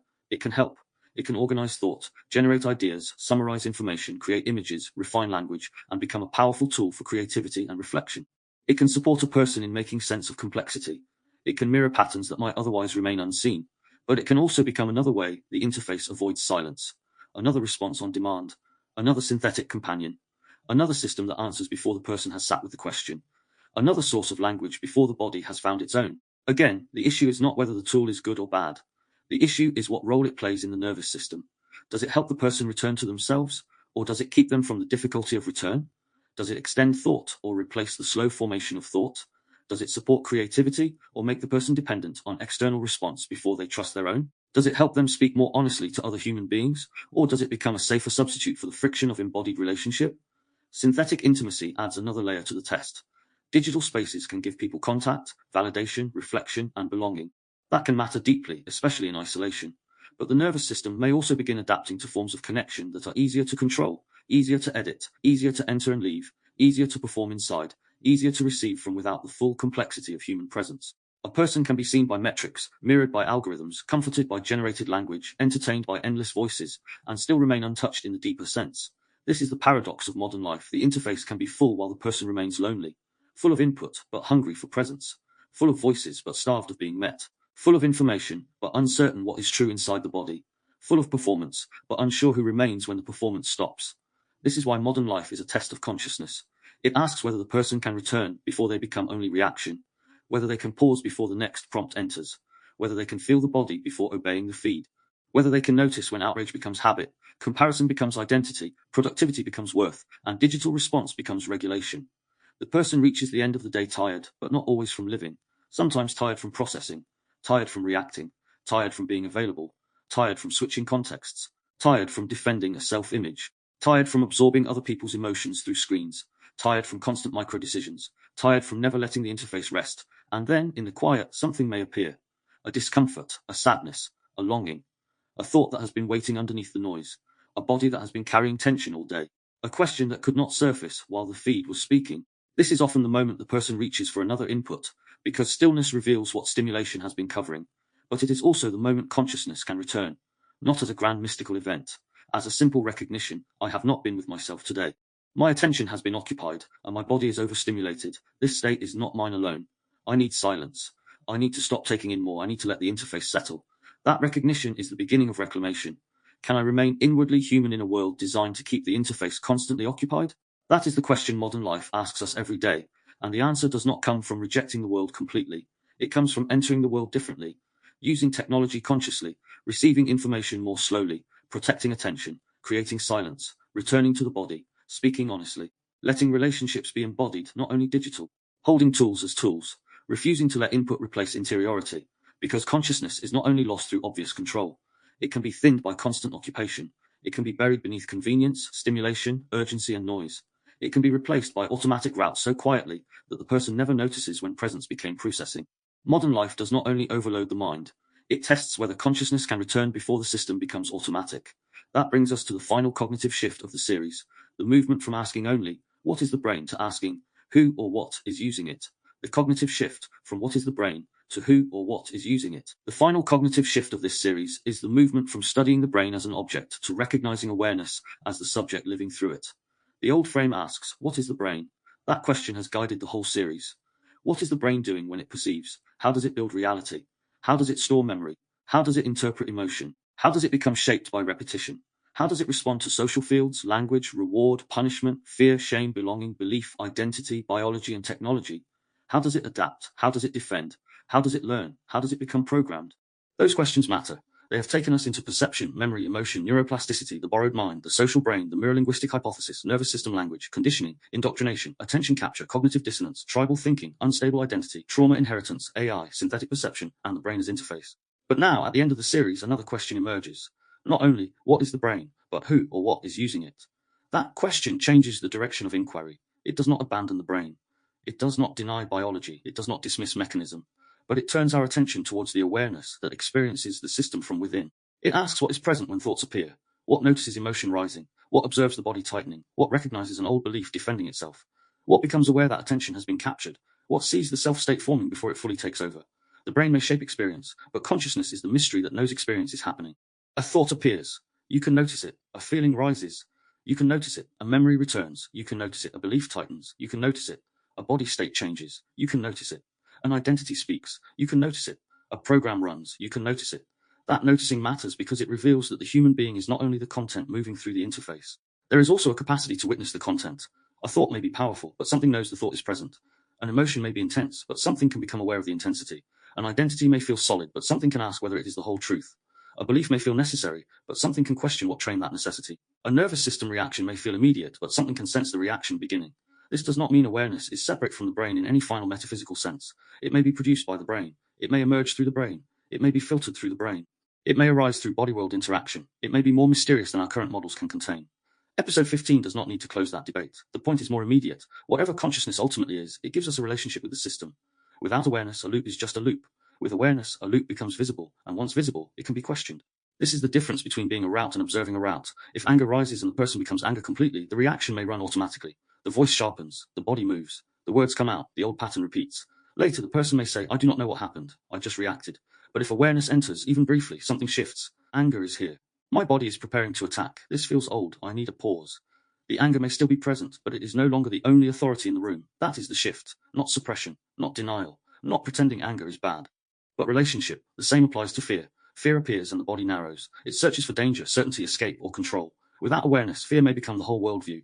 Everything begins to look threatening. Every uncertainty becomes evidence. Every delay becomes danger. But with awareness, fear can be known as fear. The person can ask, is this present danger or old preparation? What does the body think is happening? What information do I need? What route is fear asking me to take? Fear becomes information rather than command. Shame appears and the self contracts. Without awareness, shame becomes identity. I am wrong. I am broken. I should disappear. With awareness, shame can be recognized as a state. Something in me feels exposed.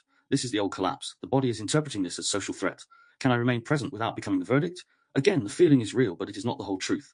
This is why consciousness is not merely abstract. It is the difference between fusion and relationship. Fusion says I am the thought. Awareness says a thought is here. Fusion says I am the feeling. Awareness says a feeling is moving through the system. Fusion says this identity is me. Awareness says this identity has history. Fusion says this belief must be defended. Awareness says what does this belief give me? Fusion says this route is reality. Awareness says this route has been trained. The question, who or what is using the brain, is not meant to create another fixed identity. It is not an invitation to invent a superior spiritual self that stands above the body and judges it. That would only become another program. It is an invitation to notice the witnessing capacity that can hold body, thought, emotion, identity, memory, and belief without being completely swallowed by them. This witnessing capacity does not make us less human. It may make us more human, because the human being is not only a bundle of automatic reactions. The human being is also capable of reflection, conscience, meaning, remorse, imagination, choice, responsibility, and return. We can observe ourselves. We can ask whether we are living from truth or conditioning. We can notice when our attention has been captured. We can apologize. We can revise. We can stop mid-route. We can build new patterns. We can examine the self we have been defending. We can ask whether the voice in our head belongs to our deepest knowing or to an old field repeating through us. That is not simple. It is not always easy. It is not always immediate. Awareness can be weak when the body is highly activated. Trauma can narrow the window. Exhaustion can reduce capacity. Shame can collapse the system quickly. Addiction, fear, social pressure, and digital overstimulation can make the route feel stronger than the witness. So this is not about blaming people for every automatic reaction. It is about recognizing that awareness is a capacity that can be strengthened, protected, and returned to. That capacity needs conditions. It needs attention that is not constantly captured. It needs a body that is supported enough to feel. It needs language that does not constantly shame the self into collapse. It needs silence where the loop can be heard. It needs relationships where truth can be spoken without immediate exile. It needs enough humility to question belief. It needs enough courage to feel discomfort without rushing to escape. It needs enough ethics to ask, what am I doing with the system I have been given? This is where the brain as interface becomes more than a metaphor. The brain is not the enemy. The body is not the enemy. Emotion is not the enemy. Thought is not the enemy. Memory is not the enemy. Even the programmed route is not always the enemy. Many routes began as protection. Many beliefs began as maps. Many identities began as survival. Many habits began as attempts to regulate. The issue is not that the system runs routes. The issue is whether awareness can enter into relationship with them. The brain may offer a route. Consciousness can ask whether to take it. The nervous system may prepare for danger. Consciousness can ask what danger is being perceived. Language may repeat an old verdict. Consciousness can ask whether the phrase still belongs. The feed may offer stimulation. Consciousness can ask whether attention should be given. The group may offer belonging. Consciousness can ask what must be surrendered to belong. Identity may offer coherence. Consciousness can ask whether coherence has become a cage. This is conscious use of the interface. It is not passive. Sometimes awareness leads to action. Sometimes it says speak. Sometimes it says leave. Sometimes it says set the boundary. Sometimes it says tell the truth. Sometimes it says apologize. Sometimes it says do not obey that fear. Sometimes it says rest. Sometimes it says this belief needs examining. Sometimes it says this environment is shaping you. Sometimes it says this is not yours to carry. Sometimes it says this is yours to face. Awareness is not the avoidance of life. It is deeper participation in life. It helps us stop mistaking automation for destiny. This final cognitive shift also changes the original title. If the brain was an app, would you use it? At first, that question invites suspicion. Would you use something that can misperceive, react, repeat, defend, and be programmed?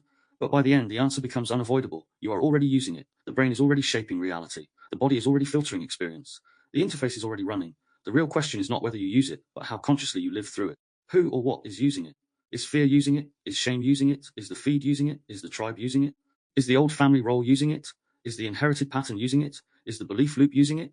Is the performance identity using it? Is the wounded self using it? Is the market using it? Is the algorithm using it? Or is awareness returning often enough to ask what the system is being used for? This is not a question to answer once. It is a question to live with. Because different forces will use the interface at different times. Sometimes the body will be in charge. Sometimes the wound. Sometimes the role. Sometimes the group. Sometimes the feed. Sometimes love. Sometimes fear. Sometimes habit. Sometimes awareness. The point is not to pretend we can stay permanently conscious. The point is to notice sooner when we have disappeared into the route. That is why the final movement of the series is not mastery. It is relationship. Relationship with the brain. Relationship with the body. relationship with language, relationship with attention, relationship with memory, relationship with belief, relationship with technology, relationship with identity, relationship with consciousness itself. So the cognitive shift is simple, but it opens everything. Do not only ask, what is the brain? Ask, who or what is using it? It asks what notices the thought, what observes the reaction, what sees the belief tighten, what becomes aware of the old program, what remains when the system becomes quiet, what is present before the identity forms, what part of you can return even after the loop has taken over, because the brain may shape experience, but consciousness is the mystery that knows experience is happening, and when that mystery becomes present inside the system, the interface is no longer merely running. It is being lived through consciously. The somatic layer consciousness as presence consciousness is not only an idea in the mind, it is the felt capacity to be present with experience without becoming automatic inside it. That is the somatic layer of this final episode. Because after all the philosophy, all the models, all the questions about the brain, the self, the interface, science, mystery, AI, attention, and awareness, consciousness still has to return to the body. It has to become lived. It has to become breath, presence, depth, coherence, moral discomfort, stillness, and the ability to observe rather than collapse into reaction. Otherwise, consciousness remains an abstraction. We can speak about consciousness for hours and still not be conscious in the moment that matters. We can discuss awareness while reacting automatically. We can explain the nervous system while ignoring our own. We can talk about the interface while giving our attention away to every prompt. We can speak about ethics while using language carelessly. We can defend spiritual ideas while treating the body as an inconvenience. We can describe the loop and still be captured by it. So the question becomes, what does consciousness feel like when it returns? Sometimes it feels like the breath arriving again. Not a forced breath, not a technique performed for image, but that quiet moment when the system realizes it has been braced. The shoulders drop, the jaw softens, the chest opens slightly. The body remembers that it is here, not only inside the argument, not only inside the fear, not only inside the feed, not only inside the identity, not only inside the demand. The breath becomes a doorway back into the present. Sometimes consciousness feels like space, a small gap between impulse and action. The message arrives, and the old route wants to reply immediately. The headline appears, and the body wants outrage. The belief is challenged, and the system wants defense. The identity is touched, and shame or anger begins to move. But something pauses, not forever, not perfectly, just long enough for another possibility to enter. That gap is consciousness becoming practical. It is awareness refusing to let automation be the only authority. Sometimes consciousness feels like moral discomfort. This is an important one, because presence is not always peaceful. Sometimes awareness returns as an uncomfortable knowing, a sense that something is off, a tightening that is not only fear but conscience, a quiet recognition that the words being spoken are not clean, that the group is moving too quickly, that the joke is cruel, that the explanation is too convenient, that the behavior is being rationalized, that the identity being defended is no longer honest, that the system is asking for complicity. Moral discomfort is one way consciousness speaks through the body before the mind has fully formed the sentence. But this requires discernment. Not every discomfort is conscience. Some discomfort is trauma. Some is fear. Some is shame. Some is old conditioning. Some is the nervous system reacting to change. But the presence of discomfort still asks for attention.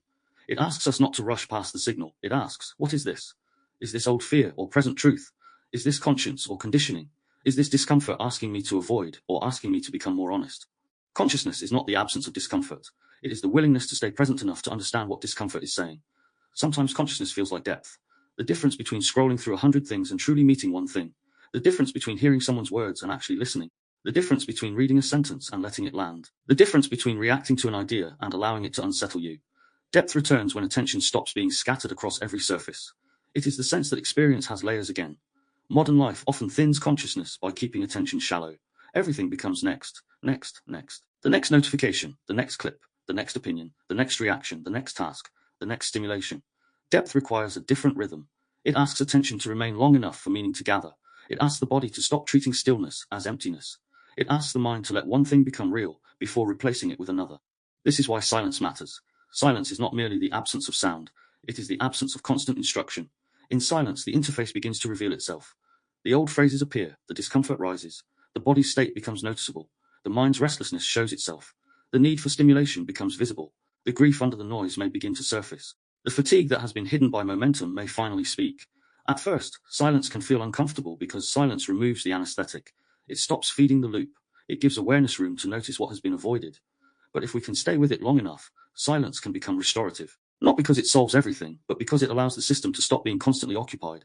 It gives consciousness a chance to return from the edges of 1,000 prompts. Sometimes consciousness feels like coherence, not perfection, not certainty, not having all the answers.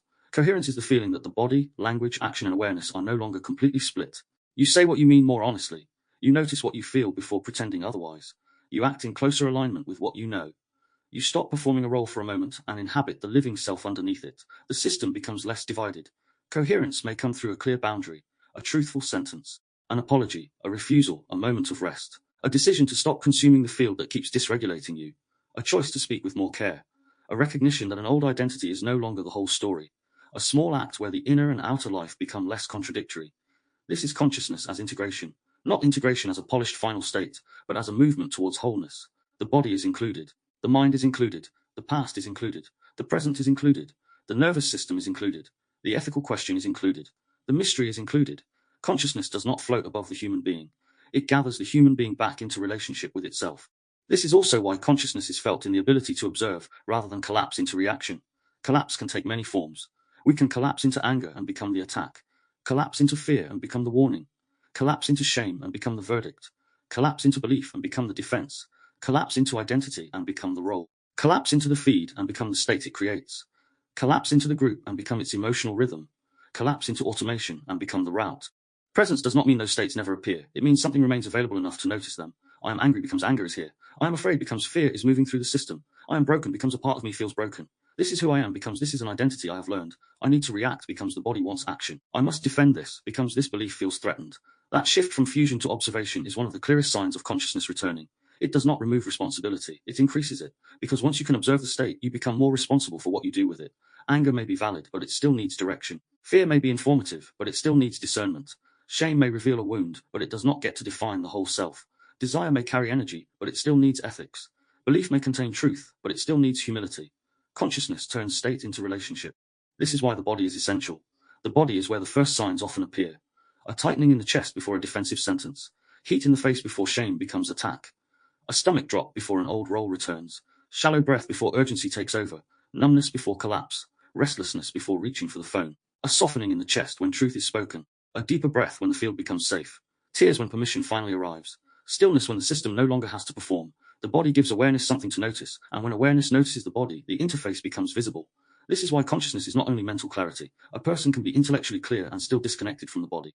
They can make sharp arguments while ignoring the state driving them. They can understand theory while living automatically. Consciousness requires more than explanation. It requires presence inside the living system. The body asks, are you here?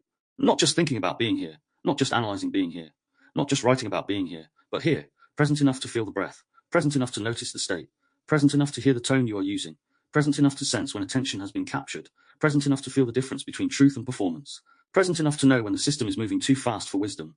This is not easy, especially in a world designed to scatter presence, but it is possible in small returns. One breath, one pause, one honest sensation, one moment without input, one sentence spoken from contact, one refusal to let the feed decide the state of the body, one act of listening, one moment where the old route appears and awareness says, I see you.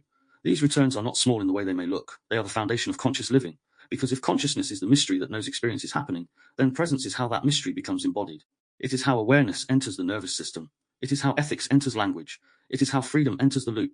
It is how the interface becomes something we relate to, rather than something we disappear inside.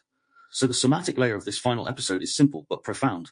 Consciousness is not only a concept to be debated, a theory to be defended, or a mystery to be admired. It is felt as presence, as breath, as depth, as coherence, as moral discomfort, as stillness, as the ability to notice reaction before becoming it completely. Consciousness is the capacity to be with experience without being entirely consumed by the first route experience offers, and from here, the final practice becomes clear. If we want to reclaim the interface, we have to give consciousness space to return. Not in theory, not someday, not after the world becomes quieter, but in one deliberate hour. Observation practice, 1 hour of reclaimed interface. The final practice of this series is simple. Create 1 hour of reclaimed interface. For 1 hour, remove unnecessary input. No scrolling, no checking, no multitasking, no algorithmic feed, no automatic digital reach, no background noise unless you have chosen it consciously, no constant stimulation to fill the gap before you have felt what the gap contains. Use the hour for one simple act. Walk, read, write, sit, think, stretch, clean slowly, look out of a window, spend time in nature, drink tea without doing something else, speak honestly with someone without distraction, or do nothing in the ordinary sense, and simply let the system settle.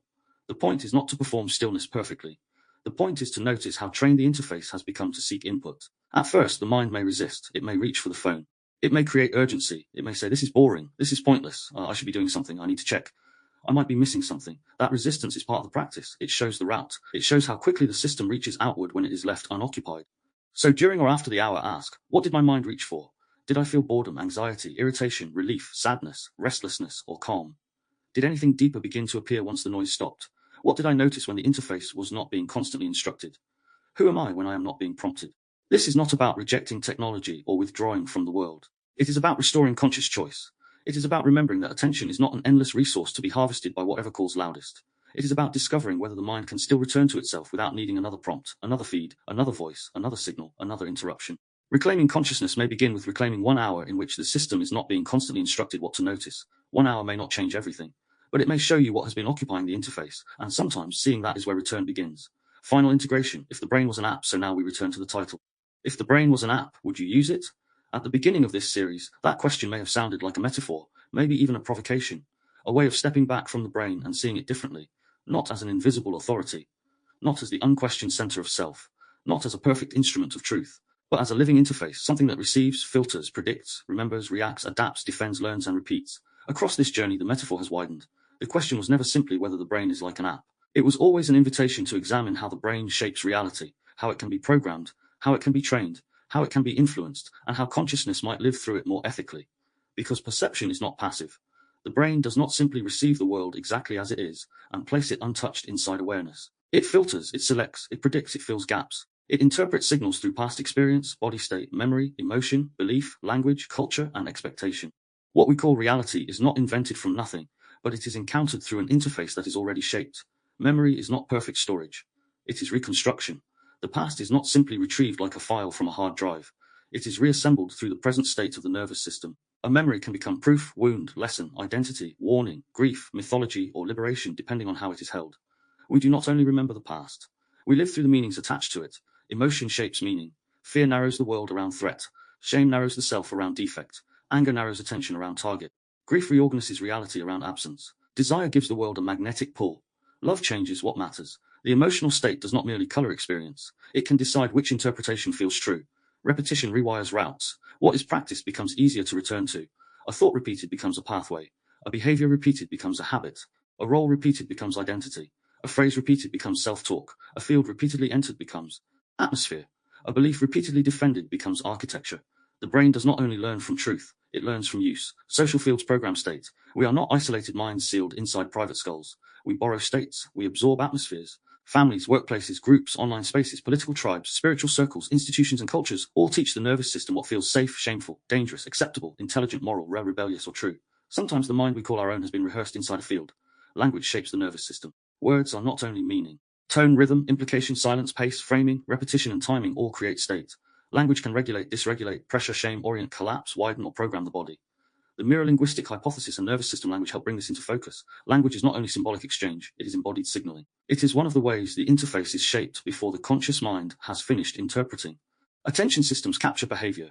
The modern feed does not only show content, it trains state. It learns what holds the nervous system: fear, novelty, outrage, comparison, desire, conflict, belong, certainty. The war for attention is not only a war for what we see, it is a war for the state we repeatedly enter. And whatever repeatedly shapes state can begin shaping perception, belief, and identity. Beliefs can become identity. A belief is easiest to examine when it is only an idea. It becomes harder when it becomes tied to morality, belonging, intelligence, rebellion, goodness, safety, superiority, or selfhood. Once belief becomes identity, disagreement feels like attack. Cognitive dissonance then becomes body threat. The person defends not only a position, but the self that has been built around it. The self is patterned and adaptive. It is real as experience, but unstable as structure. Identity is built through memory, body state, social role, language, continuity, repetition, biology, environment, and inheritance. Persona is not simply fake, it is an adaptive interface. But when a role becomes defended as the whole self, description becomes confinement. Biology matters, but it is not simple destiny. Temperament, genetics, sensitivity, neurodivergence, predisposition, stress response, and inherited tendencies shape the starting conditions. But environment, relationship, language, rhythm, support, trauma, and repetition shape expression. The body is not nothing, but neither is it the whole prison of the future. Inheritance matters too. What is not metabolized in one generation may become atmosphere in the next. Family fear, silence, scarcity, shame, survival roles, emotional avoidance, relational patterns, and inherited language can become part of the self before the self knows how to question them. But what becomes conscious in one generation may become space for the next. Artificial intelligence mirrors intelligence, but raises the question of experience. Synthetic systems can simulate language, empathy, pattern recognition, reflection, creativity, and response. They can help organize, clarify, and mirror, but biological perception is lived through body, vulnerability, attachment, hunger, grief, shame, longing, fatigue, pain, desire, and consequence. The synthetic mirror can reflect the shape of feeling without necessarily containing the felt life behind it, and so we arrive here. Consciousness remains the deepest mystery. After the brain is mapped, after the routes are studied, after the loops are named, after the systems are exposed, after the language is decoded, after identity is questioned, after biology is honored, after AI is compared, something still remains. The awareness that knows experience is happening. The part that can notice the loop. The part that can question the program. The part that can feel the body entering reaction and still create a pause. The part that can observe a thought, a belief, a role, a memory, a state, a sensation, a fear, an identity, and say, this is here, but is it the whole of me? That awareness is not automation, and that is the final ethical responsibility. Because once we understand that the interface can be shaped, we become responsible for how we use it. Not responsible in the sense of blame for every pattern we inherited, every trauma route we learned, every field we absorbed, or every reaction we have not yet understood, but responsible in the deeper sense of relationship. Responsible for what we repeatedly enter, responsible for what we amplify, responsible for how we speak, responsible for what we allow to capture attention, responsible for how we hold beliefs, responsible for what we pass forward, responsible for whether we use knowledge to manipulate or to become more conscious. Ethical use is the final responsibility, not control, not perfection, not purity, but conscious relationship with the system. Because if the brain can be programmed, then how we program it matters. If language carries state, then how we speak matters. If attention shapes perception, then what we attend to matters. If social fields train the nervous system, then the fields we create matter. If identity can become prison, then how lightly and honestly we hold the self matters. If consciousness can be buried beneath automation, then return matters. If the brain was an app, the question was never whether you would use it. You already are. The question is whether you will use it consciously, ethically, and with enough humility to remember that awareness is not automation. So as we leave not only this episode, but this series, we return to the question that has been waiting beneath every part of it. If the brain was an app, would you use it? At the beginning, that question may have sounded simple. A metaphor, a way of looking at perception, habit, emotion, memory, programming, and behavior. But now it means something deeper, because the journey has shown that the brain is not only an organ hidden inside the skull, it is not only a processor, not only a prediction system, not only a biological machine. It is the living interface through which reality becomes personal, and you are already using it. You are using it every time you interpret reality, every time you remember, every time you react, every time you speak to yourself, every time you enter a social field, every time you scroll, every time you believe, every time you defend an identity, every time you repeat a route, every time your body prepares for a world shaped by past experience. You are using it when fear interprets a moment before truth arrives. You are using it when shame turns one mistake into a verdict. You are using it when anger gives you a target. You are using it when grief turns absence into atmosphere. You are using it when a family phrase becomes an inner law. You are using it when a digital feed changes the weather of your nervous system. You are using it when the group tells you what cannot be questioned. You are using it when an old role says, this is who I am. But you are also using it every time you pause, every time you notice the loop, every time you return to the body, every time you question the program, every time you speak more consciously, every time you choose silence over input, every time you let awareness enter before reaction completes itself, every time you say, this is a state, not the whole truth, every time you ask, what field have I been thinking inside, every time you ask, what state does this language create, every time you ask, what has trained this belief to feel necessary, every time you ask, is this identity information or imprisonment, every time you ask, who or what is using the interface right now. The brain may shape your reality, but awareness gives you a relationship with that shaping. Perhaps that is where freedom begins, not in escaping the brain, not in mastering the brain completely, not in pretending the system is not conditioned, not in rejecting biology, denying trauma, escaping emotion, or floating above the body, not in becoming untouched by the world, immune to influence, or permanently conscious in some impossible way. Freedom begins more quietly than that. It begins when the route becomes visible, when the reaction is noticed, when the phrase is heard, when the body is felt, when the belief is questioned, when the identity softens, when the feed is interrupted, when the silence is allowed, when the self stops defending every pattern as destiny, when awareness returns, even for a moment, and the system is no longer only running, it is being observed. That is not a small thing, because a human being who can observe a pattern is no longer only the pattern. A person who can question a belief is no longer only the belief. A person who can notice a state is no longer only the state. A person who can feel the program running is no longer completely inside the program. This does not make life easy. It does not remove suffering. It does not end conditioning. It does not erase inherited patterns. It does not make the world less noisy, less manipulative, less demanding, or less complex. But it changes the relationship, and relationship is the beginning of conscious use. So perhaps the question was never asking whether the brain is good or bad. Perhaps it was never asking whether the app should be deleted, escaped, hacked, worshipped, or feared. Perhaps it was asking whether we understand the system well enough to live through it with more care. Because the brain is capable of distortion, but also learning. It is capable of fear, but also protection. It is capable of habit, but also change. It is capable of identity, but also self-reflection. It is capable of programming, but also interruption. It is capable of suffering, but also meaning. It is capable of being shaped by the world, but also of becoming conscious of the shaping. This is where the series ends, not with a closed doctrine, not with one final answer, not with a perfect model of consciousness, but with a return to lived responsibility. Protect your attention. Listen to your body. Question inherited language. Notice the state before you obey it. Use technology without surrendering the interface. Let silence reveal what noise has hidden. Hold beliefs with humility. Let identity inform you without imprisoning you. Remember that other people are inwardly alive, not merely data, roles, labels, outputs, or opposition. Speak in ways that widen awareness where possible, and when the loop takes over, return. Return without shame. Return without making consciousness another performance. Return because return is the practice. This is the deeper meaning of reclaiming the interface, not becoming perfect, not becoming pure, not becoming above influence, but becoming more able to see influence, more able to pause inside it, more able to choose what is repeated, what is interrupted, what is transmitted, and what is finally allowed to end with you. If the brain was an app, would you use it? Or now that you understand a little more about how it shapes your reality, how will you choose to live through it? That is the final question, and it does not close when the episode ends. It opens into the way you speak after this, the way you listen, the way you scroll, the way you rest, the way you remember, the way you treat your body, the way you hold your beliefs, the way you meet another person's nervous system, the way you notice when the old route appears, the way you return to awareness when the interface has been captured. Because the app is already running, the system is already shaping, the world is already entering, the body is already responding, the language is already moving, the beliefs are already organizing, the identity is already forming. But awareness can return. When awareness returns, the interface is no longer only a machine of repetition. It becomes a place of responsibility, a place of discernment, a place of ethical attention, a place where consciousness can meet the system and choose, however imperfectly, how to live through it. So as I end the episode and close the series, I leave you with this. Notice the loop, protect your attention, speak with care, return to the body, and stay close to the awareness that can observe the whole interface. Until we meet again, thank you for joining me today, and throughout the series, if you have followed from the beginning, you've been listening to If the Brain Was an App podcast, the expanded interface, episode 15, Consciousness Cannot Be Contained, Mystery, Ethics, and Reclaiming the Interface. I'm James Miller.